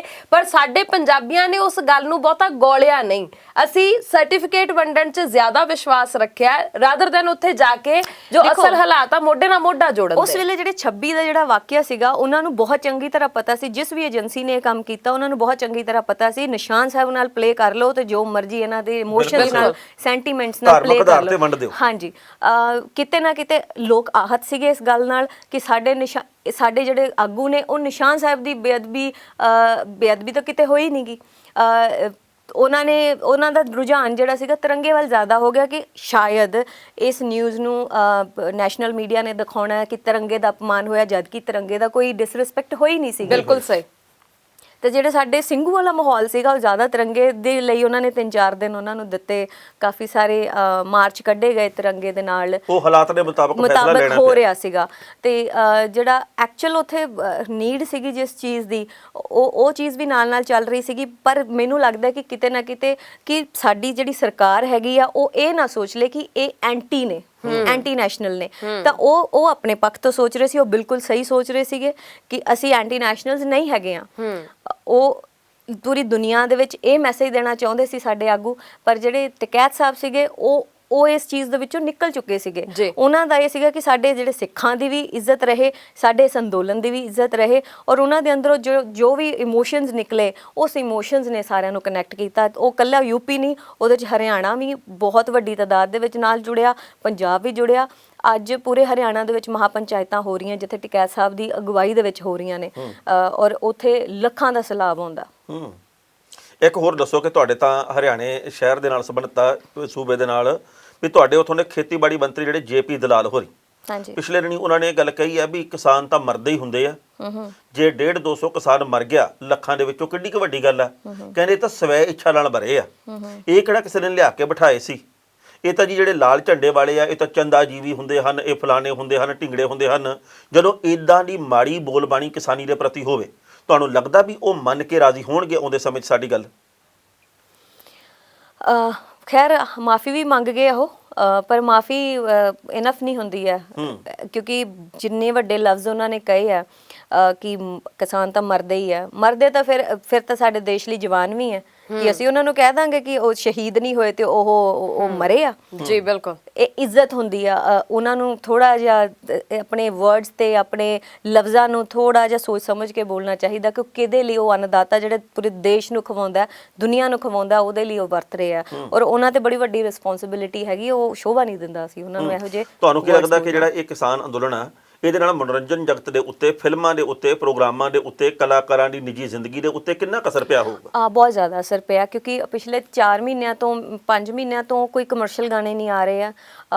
ਪਹਿਲਾਂ ਲੋਕਡਾਊਨ ਸੀਗਾ, ਕੋਵਿਡ ਕਰਕੇ ਸ਼ੋਜ਼ ਬੰਦ ਸੀਗੇ, ਔਰ ਉਸ ਤੋਂ ਬਾਅਦ ਐਜੀਟੇਸ਼ਨ ਜਦੋਂ ਸਟਾਰਟ ਹੋ ਗਿਆ ਤਾਂ ਉਹਦੇ ਕਰਕੇ ਸਾਰੇ ਸਿੰਗਰਸ ਨੇ ਦਾ ਵੀ ਰੁਝਾਨ ਉੱਧਰ ਹੋ ਗਿਆ, ਔਰ ਸਾਰਿਆਂ ਨੇ ਆਪਣੇ ਤਰੀਕੇ ਦੇ ਨਾਲ ਆਪਣੀ ਸਪੋਰਟ ਇਸ ਅੰਦੋਲਨ ਨੂੰ ਦਿੱਤੀ ਆ। ਔਰ ਕੁਝ ਕੁ ਲੋਕ ਕਰ ਰਹੇ ਆ, ਸ਼ੋਜ਼ ਕਰ ਰਹੇ ਆ, ਪਰ ਜ਼ਿਆਦਾ ਜਿਹੜਾ ਹੈਗਾ ਹਾਲੇ ਤੱਕ ਨਹੀਂ, ਕਿਉਂਕਿ ਜਿਹੜੇ ਸ਼ੋਜ਼ ਹੁੰਦੇ ਉਹ ਵੀ ਜ਼ਿਮੀਂਦਾਰਾਂ ਦੇ ਨਾਲ ਹੀ ਹੁੰਦੇ ਆ। ਸਾਡੇ ਪੰਜਾਬ ਦੇ ਵਿੱਚ ਤਾਂ ਤੁਹਾਨੂੰ ਪਤਾ ਹੀ ਆ, ਰੀਤ ਹੀ ਹੈਗੀ ਆ, ਜਿਹੜਾ ਵਿਆਹ ਵੈਡਿੰਗ ਦਾ ਵੀ ਹੋਊਗਾ, ਵਿਆਹ ਦਾ ਪ੍ਰੋਗਰਾਮ ਵੀ ਹੋਊਗਾ, ਉਹ ਵੀ ਜ਼ਿਮੀਂਦਾਰ ਹੀ ਕਰਾਉਂਦੇ ਨੇ। ਤਾਂ ਉਹ ਕਿਤੇ ਨਾ ਕਿਤੇ ਇੱਕ ਦੂਜੇ ਨਾਲ ਕਨੈਕਟ ਹੈਗਾ, ਔਰ ਕਾਫੀ ਜ਼ਿਆਦਾ ਇਸ ਚੀਜ਼ ਦਾ ਅਸਰ ਪਿਆ। ਕੀ ਮੰਨਦੇ ਹੋ ਕਿ ਇਹ ਅਸਰ ਕਿੰਨਾ ਕੁ ਲੰਬਾ ਰਹੇਗਾ? ਕਿਉਂਕਿ ਗਾਣੇ ਬਦਲ ਗਏ ਨੇ, ਗਾਣਿਆਂ ਦੇ ਲਫ਼ਜ਼ ਜਿਹੜੇ ਨੇ ਉਹ ਬਦਲ ਗਏ ਨੇ। ਪਹਿਲਾਂ ਗਾਣੇ ਹੋਰ ਤਰ੍ਹਾਂ ਦੇ ਹੁੰਦੇ ਸੀ, ਅੱਜ ਸਾਰੇ ਗੀਤ ਜਿਹੜੇ ਨੇ ਜ਼ਿਆਦਾਤਰ ਉਹ ਕਿਸਾਨੀ ਨਾਲ ਜੁੜੇ ਹੋਏ ਆਉਣ ਲੱਗ ਗਏ ਨੇ। ਕੀ ਮੰਨਦੇ ਹੋ ਇਹ ਅਸਰ ਕਿੰਨਾ ਕੁ ਲੰਬਾ ਚੱਲਣ ਵਾਲਾ ਹੈ? ਦੇਖੋ, ਇੱਕ ਚੇਂਜ, ਇੱਕ ਪੋਜ਼ਿਟਿਵ ਚੇਂਜ ਤਾਂ ਟਾਈਮ ਟੂ ਟਾਈਮ ਆਉਂਦਾ ਹੀ ਰਹਿੰਦਾ, ਪਰ ਇਸ ਅੰਦੋਲਨ ਨੇ ਕਾਫੀ ਅੱਛਾ ਚੇਂਜ ਦਿੱਤਾ। ਜਿਹੜੇ ਇਸ ਤਰ੍ਹਾਂ ਦੇ ਗਾਣੇ ਕਰਨ ਤੋਂ ਕਤਰਾਉਂਦੇ ਸੀਗੇ ਸਿਰਫ ਇੱਕ ਫਿਲਰ ਲਈ ਕਿ ਓਕੇ ਸਾਲ ਦੇ ਵਿੱਚ ਇੱਕ ਗਾਣਾ ਕਰ ਦੋ, ਉਹ ਅੱਜ ਬਹੁਤ ਸੀਰੀਅਸ ਹੋ ਕੇ ਇਸ ਚੀਜ਼ ਦੇ ਨਾਲ ਜੁੜੇ ਹੋਏ ਆ। ਬਾਕੀ ਜਿਨ੍ਹਾਂ ਨੇ ਕੰਮ ਕਰਨਾ ਉਹ ਕਰੀ ਜਾ ਰਹੇ, ਦੂਜੇ ਗਾਣੇ ਵੀ ਰਿਲੀਜ਼ ਕਰ ਰਹੇ ਆ। ਜਿਹੜੇ ਤੁਹਾਡੇ ਗਾਣੇ ਹੋਣਗੇ ਆਉਂਦੇ ਸਮੇਂ ਦੇ ਵਿੱਚ, ਉਹਨਾਂ ਦੀ ਵੀ ਰੂਪਰੇਖਾ, ਉਹਨਾਂ ਦਾ ਵਿਸ਼ਾ ਬਦਲਿਆ ਹੋ। ਜਿਵੇਂ ਪਹਿਲਾਂ ਤੁਹਾਡੇ ਮੇਰੇ ਪਿੰਡ ਦੇ ਗੇੜੇ ਮਾਰਦਾ ਇਹ ਹੁੰਦੇ ਸੀਗੇ, ਆਉਂਦੇ ਸਮੇਂ ਦੇ ਵਿੱਚ ਕਿਸਾਨੀ ਦੀ ਗੱਲ ਹੋਊਗੀ ਉਹਨਾਂ ਦੇ ਵਿੱਚ? ਦੇਖੋ, ਮੈਂ ਉਹੀ ਕਹਿ ਰਹੀ ਹਾਂ ਕਿ ਸਾਲ ਦੇ ਵਿੱਚ ਹਰ ਇੱਕ ਬੰਦਾ ਇੱਕ ਫਿਲਰ ਦੇ ਤੌਰ ਤੇ ਗਾਣਾ ਕਰਦਾ ਹੁੰਦਾ ਸੀਗਾ। ਮੈਨੂੰ ਲੱਗਦਾ ਕਿ ਹੁਣ ਜਿਹੜੀ ਲੋਕਾਂ ਦੀ ਐਕਸੈਪਟੈਂਸ ਹੈਗੀ ਆ ਇਹਨਾਂ ਚੀਜ਼ਾਂ ਨੂੰ ਲੈ ਕੇ, ਉਹ ਵੱਧ ਗਈ ਆ, ਔਰ ਇਹਦੇ ਵਿੱਚ ਕਲਾਕਾਰਾਂ ਦਾ ਵੀ ਕੌਨਫੀਡੈਂਸ ਵਧਿਆ ਕਿ ਅਸੀਂ ਅਗਰ ਇਹੋ ਜਿਹੇ ਗਾਣੇ ਬਣਾਵਾਂਗੇ, ਘੱਟੋ ਘੱਟ ਉਹਦਾ 1-2 ਮਿਲੀਅਨ ਵਿਊ ਤਾਂ ਹੋਊਗਾ। ਕਿਤੇ ਨਾ ਕਿਤੇ ਇਸ ਚੀਜ਼ ਦਾ ਵੀ ਕੌਨਫੀਡੈਂਸ ਵਧਿਆ। ਅਸੀਂ ਗਾਣੇ ਕੀਤੇ ਵਿਦਆਊਟ ਐਡ, ਅਸੀਂ ਗਾਣੇ ਆਪਣੇ ਚੈਨਲ ਤੇ ਕੀਤੇ ਸੀਗੇ, ਔਰ ਬਹੁਤ ਵਧੀਆ ਲੋਕਾਂ ਨੇ ਉਹਨੂੰ ਪਿਆਰ ਵੀ ਦਿੱਤਾ। ਜਦੋਂ ਲੋਕਾਂ ਵੱਲੋਂ ਐਕਸੈਪਟ ਹੁੰਦੀ ਹੈ ਚੀਜ਼, ਪਿਆਰ ਮਿਲਦਾ, ਤੇ ਆਟੋਮੈਟਿਕਲੀ ਇੱਕ ਆਰਟਿਸਟ ਦਾ ਵੀ ਕੌਨਫੀਡੈਂਸ ਵੱਧਦਾ, ਉਹ ਹੋਰ ਜ਼ਿਆਦਾ ਉਸ ਤਰ੍ਹਾਂ ਦੇ ਗੀਤ ਸਮੇਂ ਦੇ ਮੁਤਾਬਕ ਬਣਾਉਂਦਾ ਜਾਂਦਾ ਹੈ। ਬਾਕੀ ਜਿਹੜਾ ਗੱਲ ਹੋ ਗਈ ਕਮਰਸ਼ੀਅਲ ਗਾਣਿਆਂ ਦੀ, ਚਾਹੇ ਉਹ ਤਖਤਪੋਸ਼ ਹੈ ਜਿੱਦਾਂ ਮੇਰਾ, ਜਾਂ ਪਿੰਡ ਦੇ ਗੇੜੇ ਹੋ ਗਏ, ਉਹ ਸਮੇਂ ਦੀ ਜ਼ਰੂਰਤ ਹੈ। ਲੋਕਾਂ ਨੇ ਐਂਟਰਟੇਨਮੈਂਟ ਵੀ ਕਰਨਾ ਹੈ, ਬੇਸਿਕਲੀ ਤਾਂ ਅਸੀਂ ਐਂਟਰਟੇਨਰ ਹੀ ਹੈਗੇ ਹਾਂ, ਪਰ ਉਹਦੇ ਨਾਲ ਨਾਲ ਇੱਕ ਇਨਸਾਨ ਹੋਣ ਦੇ ਨਾਤੇ ਸਾਡਾ ਇੱਕ ਫਰਜ਼ ਬਣਦਾ, ਉਹ ਵੀ ਅਸੀਂ ਅਦਾ ਕਰ ਰਹੇ ਹਾਂ। ਜੀ, ਇਸ ਵੇਲੇ ਜਿਸ ਤਰੀਕੇ ਦੇ ਨਾਲ ਗਾਇਕਾਂ ਨੂੰ ਵੀ ਤੰਗ ਪਰੇਸ਼ਾਨ ਕੀਤਾ ਜਾ ਰਿਹਾ, ਕੀ ਲੱਗਦਾ ਵੀ ਗਾਇਕ ਹੌਲੀ ਹੌਲੀ ਇਹ ਗਾਣੇ ਜਿਹੜੇ ਨੇ ਉਹ ਗਾਣੇ ਬੰਦ ਕਰ ਦੇਣਗੇ ਵੈਸੇ? ਕਿਉਂਕਿ ਕਦੇ ਬੈਨ ਕਰ ਦਿੱਤੇ, ਕਦੀ ਗਾਇਕਾਂ ਨੂੰ ਚੱਕ ਲਿਆ, ਕਦੇ ਉਹਨਾਂ ਨੂੰ NIA ਵੱਲੋਂ ਨੋਟਿਸ, ਕਦੀ ਧਮਕੀਆਂ, ਕਦੇ ਕੁਛ ਤੇ ਕਦੇ ਕੁਛ। ਕੀ ਲੱਗਦਾ ਕਿ ਇਹਦਾ ਅਸਰ ਕੁਛ ਹੋਏਗਾ? ਦੇਖੋ, ਕਿਸੇ ਕਲਾਕਾਰ ਨੂੰ ਚੱਕਿਆ ਨਹੀਂ ਗਿਆ। ਅਗਰ ਕਿਸਾਨੀ ਦੇ ਸੰਘਰਸ਼ ਦੀ ਗੱਲ ਕੀਤੀ ਸ਼੍ਰੀ ਬਰਾੜ ਦੀ ਗੱਲ ਕਰਦੇ ਨਹੀਂ, ਉਹਨਾਂ ਦੇ ਹੋਰ ਗਾਣੇ ਵਾਸਤੇ ਉਹਨਾਂ ਨੂੰ ਚੱਕਿਆ ਗਿਆ। ਉਹਨਾਂ ਨੇ ਆਪਣੇ ਬਕਾਇਦਾ ਤੌਰ ਤੇ ਗੱਲ ਕਲੀਅਰ ਕੀਤੀ ਹੈ ਕਿ ਕਿਸੇ ਹੋਰ ਗਾਣੇ ਕਰਕੇ। ਪਰ ਤੁਹਾਨੂੰ ਇਹ ਨਹੀਂ ਲੱਗਦਾ ਵੀ ਉਹ ਗਾਣਾ ਤਾਂ 3 ਮਹੀਨੇ ਪਹਿਲਾਂ ਆਇਆ ਸੀ? ਨਹੀਂ ਨਹੀਂ ਨਹੀਂ ਨਹੀਂ, ਅਸੀਂ ਵੀ ਗਾਣੇ ਕੀਤੇ ਆ। ਫਿਰ ਅਸੀਂ ਤਾਂ ਗਰਾਊਂਡ ਲੈਵਲ ਤੇ ਜਾ ਕੇ ਕੰਮ ਕਰ ਰਹੇ ਸੀ। ਫਿਰ ਚੱਕਣਾ ਤੇ ਸਭ ਤੋਂ ਪਹਿਲਾਂ ਰੁਪਿੰਦਰ ਹਾਂਡਾ ਨੂੰ ਆ ਕੇ ਚੱਕਦੀ ਪੁਲਿਸ, ਜਾਂ ਫਿਰ ਕਨਵਰ ਗਰੇਵਾਲ ਨੂੰ ਚੱਕਦੀ ਆ ਕੇ, ਜਿਨ੍ਹਾਂ ਨੇ ਗਰਾਊਂਡ ਲੈਵਲ ਤੇ ਆ ਕੇ ਹਰ ਇੱਕ ਚੀਜ਼ ਕੰਮ ਕਰ ਰਹੇ ਆ। ਉਹ ਹਿੰਸਕ ਗਾਣੇ ਪੇਸ਼ ਕੀਤੇ ਸੀ ਉਹਨੇ, ਤਾਂ ਕਰਕੇ ਇਸ ਕਰਕੇ ਉਹ ਉਸ ਚੀਜ਼ ਨੂੰ ਕਨੈਕਟ ਨਹੀਂ ਕਰਨਾ ਚਾਹੀਦਾ, ਜਾਂ ਅਸੀਂ ਉਸ ਚੀਜ਼ ਦਾ ਠੀਕ ਹੈ, ਪਰ ਇਹਦੇ ਨਾਲ ਉਹਦਾ ਕੋਈ ਲੈਣਾ ਦੇਣਾ ਨਹੀਂ ਸੀਗਾ, ਇਸ ਸੰਘਰਸ਼ ਦੇ ਨਾਲ, ਕਿਉਂਕਿ ਗਾਣੇ ਹੋਰ ਵੀ ਬਹੁਤ ਆਏ ਆ ਔਰ ਮੈਨੂੰ ਨਹੀਂ ਲੱਗਦਾ ਕਿ ਇਸ ਤਰ੍ਹਾਂ ਕਿਸੇ ਨੂੰ ਤੰਗ ਪਰੇਸ਼ਾਨ ਕੀਤਾ ਗਿਆ ਹੋਏਗਾ। ਆਉਣ ਵਾਲੇ ਸਮੇਂ ਦਾ ਅਸੀਂ ਕੁਝ ਕਹਿ ਨਹੀਂ ਸਕਦੇ ਕਿ ਕਿਸ ਤਰ੍ਹਾਂ। ਹਾਂ, ਉਹ ਸਰਕਾਰ ਦੇ ਹੱਥ ਵਿੱਚ ਬੈਨ ਕਰਨਾ ਜ਼ਰੂਰ ਹੁੰਦਾ, ਉਹ ਇੰਡੀਆ 'ਚ ਬੈਨ ਕਰ ਸਕਦੇ ਆ। ਹੁਣ ਐਲਾਨ ਦੀ ਗੱਲ ਕਰੀਏ ਤਾਂ ਇੰਡੀਆ ਦੇ ਵਿੱਚ ਬੈਨ ਹੈ, ਬਾਹਰਲੇ ਮੁਲਕਾਂ 'ਚ ਉਹ ਲੋਕ ਦੇਖ ਸਕਦੇ ਆ, ਸੁਣ ਸਕਦੇ ਆ। ਤਾਂ ਇਹ ਥੋੜ੍ਹੀਆਂ ਜਿਹੀ ਕੁਝ ਜਿਹੀਆਂ ਨੀਤੀਆਂ ਹੁੰਦੀਆਂ ਨੇ ਇਹਨਾਂ ਦੀਆਂ, ਜਿਹੜੀਆਂ ਸਮੇਂ-ਸਮੇਂ 'ਤੇ ਇਹ ਅਪਣਾਉਂਦੇ ਨੇ ਔਰ ਸਾਨੂੰ ਵੀ ਪਤਾ ਕਿ ਇਹ ਕਦੋਂ ਹੁੰਦੀਆਂ। ਬਾਕੀ ਹਰ ਇੱਕ ਬੰਦਾ ਆਪਣੇ ਤਰੀਕੇ ਨਾਲ ਕੰਮ ਕਰਦਾ ਰਹੇ, ਬਾਕੀ ਸਮੇਂ ਤੇ ਛੱਡ ਦੇਣਾ ਚਾਹੀਦਾ ਕੀ ਹੋਊਗਾ। ਜਿਵੇਂ ਪਿਛਲੇ ਦਿਨੀ ਕਈ ਫਿਲਮੀ ਕਲਾਕਾਰ ਆ ਜਿਹੜੇ ਉਹ ਵੱਖ-ਵੱਖ ਬਾਰਡਰਾਂ ਦੇ ਉੱਤੇ ਗਏ ਬੱਸ ਭਰ ਕੇ, ਤੁਸੀਂ ਵੀ ਆਪਦੀਆਂ ਸਹੇਲੀਆਂ ਨੂੰ ਕਿਹਾ ਕਿ ਨਹੀਂ ਵੀ ਆਪਾਂ ਵੀ ਜੱਥਾ ਲੈ ਕੇ ਚੱਲੀਏ? ਅੱਜ ਤੁਸੀਂ ਉਹਦੀ ਗੱਲ ਕਰ ਰਹੇ ਹੋ ਜਿਹੜੇ ਸਾਰੇ ਸਾਡੇ ਗੁਰਪ੍ਰੀਤ ਕਲਾਕਾਰ, ਘੁੱਗੀ, ਉਹਦੇ ਵਿੱਚ ਨਿਰਮਲ ਰਿਸ਼ੀ, ਮੈਂ ਵੀ ਬਹੁਤ ਜਾਣਾ ਸਾਰੇ ਸੀ, ਕਲਾਕਾਰ। ਮੈਂ ਵੀ ਜਾਣਾ ਸੀ, ਮੈਨੂੰ ਵੀ ਕਾਲ ਆਈ ਸੀਗੀ, ਪਰ ਤੁਸੀਂ ਮੈਂ ਆਪਣੀਆਂ ਜਿਹੜੀਆਂ ਹਮ ਉਮਰ ਜਿਹੜੀਆਂ ਗਾਇਕਾਂ ਵਾ ਆਪਣੀਆਂ ਸਹੇਲੀਆਂ ਨੂੰ ਕਿਹਾ ਕਿ ਨਹੀਂ ਵੀ ਭਾਈ ਕੁੜੀਆਂ ਆਪਾਂ ਵੀ ਡਰਦੀਆਂ ਚੱਲੀਏ? ਬਹੁਤ ਹੈ ਜੀ, ਕੁੜੀਆਂ ਡਰਦੀਆਂ ਬਹੁਤ ਹੈ। ਹਾਂਜੀ, ਉਹ ਇੱਕ ਵਾਰੀ ਉਹ ਸਾਰੇ ਮੈਂ ਕਿਹਾ ਸੀਗਾ, ਪਰ ਉਹ ਸਾਰੇ ਫਿਰ ਇਕੱਠੇ ਹੋ ਕੇ ਗਏ, ਉਹ ਸ਼ਾਇਦ ਉਹਨਾਂ ਨੂੰ ਸੇਫ ਲੱਗਦਾ। ਤਾਂ ਮੈਨੂੰ ਲੱਗਦਾ ਕਿ ਇਕੱਲੇ ਜਾਣ, ਇਕੱਠੇ ਹੋ ਕੇ ਜਾਣ ਜ਼ਰੂਰ, ਸਪੋਰਟ ਦੇ ਵਿੱਚ ਖੜਨ, ਉਹ ਜ਼ਿਆਦਾ ਮੇਨ ਹੈਗਾ। ਬਾਕੀ ਹਰ ਇੱਕ ਬੰਦਾ ਨਹੀਂ ਉਸ ਲੈਵਲ ਤੇ ਕੰਮ ਕਰ ਸਕਦਾ, ਹਰ ਇੱਕ ਬੰਦੇ ਦੀ ਆਪਣੀ ਕੁਝ ਨਿੱਜੀ ਪ੍ਰੋਬਲਮਸ ਹੁੰਦੀਆਂ ਨੇ। ਅਸੀਂ ਕਿਸੇ ਨੂੰ ਕਹਿ ਨਹੀਂ ਸਕਦੇ ਕਿ ਤੁਸੀਂ ਵੀ ਕਰੋ, ਤੁਸੀਂ ਵੀ ਕਰੋ। ਜਿਹਦਾ ਮਨ ਕਰਦਾ, ਮੈਨੂੰ ਲੱਗਦਾ ਕਿ ਆਜ਼ਾਦੀ ਹੋਣੀ ਚਾਹੀਦੀ ਹੈ, ਜਿਹਦਾ ਮਨ ਕਰਦਾ ਉਹ ਸਪੋਰਟ ਕਰੇ, ਜਿਹਦਾ ਨਹੀਂ ਕਰਦਾ ਤੇ ਫਿਰ ਉਹਨੂੰ ਤੁਸੀਂ ਵੀ ਨਾ ਕਰੋ। ਜੀ, ਬਹੁਤ ਵਾਰੀ ਜਦੋਂ ਬੰਦਾ ਕੋਈ ਫੈਸਲਾ ਲੈਂਦਾ ਤੇ ਫਿਰ ਉਹ ਕਹਿੰਦੇ ਨੇ ਉਹਦੇ ਦੋ ਪਹਿਲੂ ਹੁੰਦੇ ਆ, ਇੱਕ ਪੋਜ਼ਿਟਿਵ ਇੱਕ ਨੈਗੇਟਿਵ, ਹੈ ਨਾ। ਹੁਣ ਜਿਵੇਂ ਤੁਸੀਂ ਵੀ ਆਪਣਾ ਅਵਾਰਡ ਵਾਪਸ ਕਰਨ ਦੀ ਗੱਲ ਕੀਤੀ, ਜਾਂ ਤੁਸੀਂ ਨਿੱਠ ਕੇ ਲੱਗੇ ਹੋਏ ਹੋ ਇਸ ਅੰਦੋਲਨ ਦੇ ਵਿੱਚ, ਜਾਣਦੇ ਹੋ, ਤੁਹਾਨੂੰ ਕੋਈ ਫੋਨ, ਕੋਈ ਮੈਸੇਜ, ਕੋਈ ਸੁਨੇਹਾ, ਕੋਈ ਕਿਸੇ ਤਰੀਕੇ ਦੀ ਕੋਈ ਤੰਗੀ ਕੋਈ ਆਈ ਤੁਹਾਨੂੰ ਹੁਣ ਤਾਈਂ? ਨਹੀਂ, ਕਿਉਂਕਿ ਮੈਂ ਪੋਲੀਟੀਕਲੀ ਕੋਈ ਵੀ ਕੰਮ ਨਹੀਂ ਕਰ ਰਹੀ ਹਾਂ, ਨਾ ਹੀ ਮੈਨੂੰ ਕੋਈ ਪੋਲੀਟੀਕਲੀ ਭੁੱਖ ਹੈਗੀ ਆ। ਮੈਨੂੰ ਸੇਵਾ ਭਾਵ ਦੇ ਨਾਲ ਮੈਂ ਪਹਿਲੇ ਦਿਨ ਤੋਂ ਇਹਦੇ 'ਚ ਜੁੜੀ ਹੋਈ ਹਾਂ, ਔਰ ਨਾ ਹੀ ਮੇਰਾ ਕਿਸੇ ਵੀ ਕੋਈ ਪੋਲੀਟੀਕਲ ਪਾਰਟੀ ਨਾਲ, ਕਿਸੇ ਪਰਟੀਕੂਲਰ ਕਿਸੇ ਇਨਸਾਨ ਦੇ ਨਾਲ, ਮੈਂ ਕਿਸੇ ਦੇ ਨਾਲ ਇਨ ਟੱਚ ਹੈਗੀ ਹਾਂ। ਸੋ ਮੈਂ ਆਪਦਾ ਬੜੇ ਆਰਾਮ ਨਾਲ ਕੰਮ ਕਰ ਰਹੀ ਹਾਂ, ਅਤੇ ਨਾ ਹੀ ਮੈਨੂੰ ਕਦੇ ਕੋਈ ਫੋਨ ਆਇਆ, ਨਾ ਧਮਕੀ ਆਈ ਆ।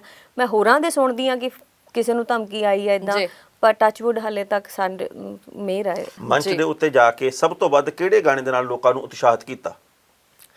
ਦੇਖੋ, ਮੈਂ ਇਸ ਸੰਘਰਸ਼ ਦੇ ਵਿੱਚ 4 ਗਾਣੇ ਰਿਲੀਜ਼ ਕੀਤੇ ਸੀਗੇ, ਸਮੇਂ ਦੇ ਮੁਤਾਬਕ ਜੋ ਵੀ ਡਿਮਾਂਡ ਸੀਗੀ ਸਮੇਂ ਦੀ।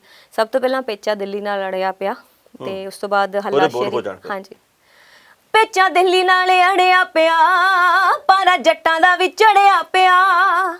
ਪੇਚਾ ਦਿੱਲੀ ਨਾਲ ਅੜਿਆ ਪਿਆ, ਪਾਰਾ ਜੱਟਾਂ ਦਾ ਵੀ ਚੜਿਆ ਪਿਆ। ਆ ਜਾਣੀਆਂ ਮਲਾਈ ਜਲਦੀ, ਦੁੱਧ ਸਿਦਕ ਦਾ ਕੜਿਆ ਪਿਆ। ਪੇਚਾ ਦਿੱਲੀ ਨਾਲ ਅੜਿਆ ਪਿਆ, ਪਾਰਾ ਜੱਟਾਂ ਦਾ ਵੀ ਚੜਿਆ ਪਿਆ। ਜੇ ਹਾਕਮਾਂ ਨੂੰ ਹੁਕਮ ਸੁਣਾਉਣੇ ਆਉਂਦੇ ਨੇ, ਜੱਟਾਂ ਨੂੰ ਵੀ ਐਂਡ ਫੇ ਕਰਾਉਣੇ ਆਉਂਦੇ ਨੇ। ਹੋ ਮੰਜੀ ਠੋਕ ਕੇ ਛੱਡਾਂਗੇ ਛੜੇ ਦੀ, ਤੰਗ ਮੁਲਕ ਨੂੰ ਕਰਿਆ ਪਿਆ। ਹੋ ਪੇਚਾ ਦਿੱਲੀ ਨਾਲ ਅੜਿਆ ਪਿਆ, ਪਰ ਜੱਟਾਂ ਦਾ ਵੀ ਚੜਿਆ ਪਿਆ। ਜੀ, ਬਹੁਤ ਵਧੀਆ, ਥੈਂਕ ਯੂ ਜੀ।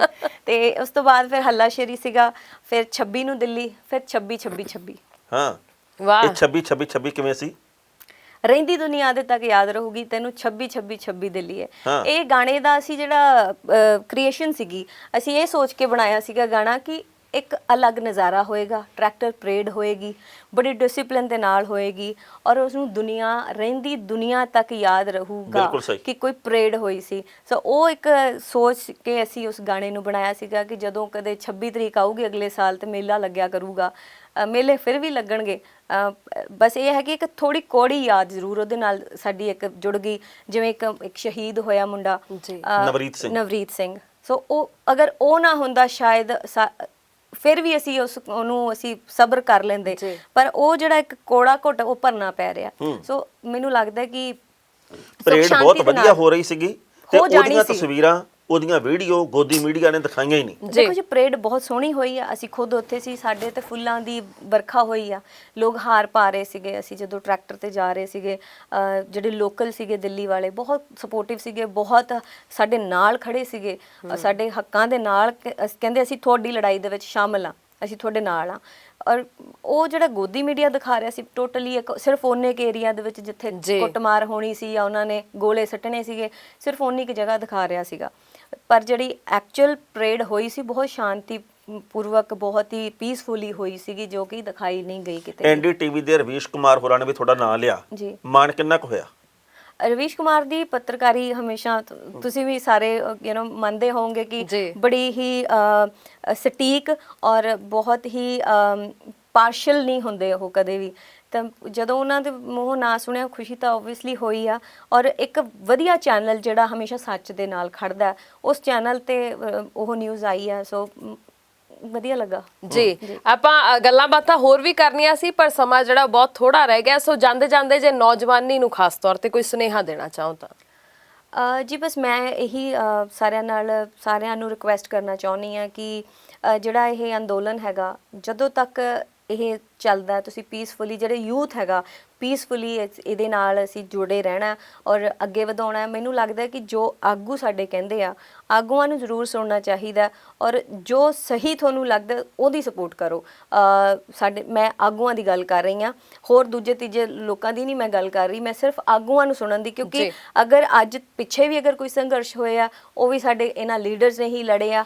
ਹੁਣ ਵੀ ਅਗਰ ਕੋਈ ਸੰਘਰਸ਼ ਹੋਇਆ, ਇੰਨਾ ਜ਼ਰੂਰ ਹੈ ਕਿ ਕਿਸੇ ਦੇ ਕਰਕੇ 4 ਲੋਕ ਜ਼ਰੂਰ ਜੁੜ ਸਕਦੇ ਆ, ਪਰ ਇਨ ਦਾ ਐਂਡ ਹਰ ਇੱਕ ਬੰਦਾ ਕਿਸਾਨੀ ਦੇ ਲਈ ਜੁੜਿਆ, ਕਿਸੇ ਦੇ ਲਈ ਨਹੀਂ ਜੁੜਿਆ, ਕਿਸਾਨੀ ਦੇ ਲਈ ਜੁੜਿਆ। ਔਰ ਅਸੀਂ ਉਸ ਨੂੰ ਕਿਸੇ ਹੋਰ ਰੁੱਖ ਨਾ ਜਾਣ ਦਈਏ ਔਰ ਪੀਸਫੁਲੀ ਇਸ ਨੂੰ ਅੱਗੇ ਵਧਾਈਏ। ਬਹੁਤ ਮਿਹਰਬਾਨੀ ਰੁਪਿੰਦਰ ਜੀ, ਤੁਸੀਂ ਆਏ ਸਟੂਡੀਓ ਦੇ ਵਿੱਚ ਤੇ ਬੜਾ ਮਨ ਕਰਦਾ ਸੀਗਾ ਕਿ ਤੁਹਾਡੇ ਕੋਲੋਂ ਉੱਥੋਂ ਦੇ ਪ੍ਰਭਾਵ ਆ ਜਿਹੜੇ ਉਹ ਸਾਂਝੇ ਕਰਵਾਈਏ।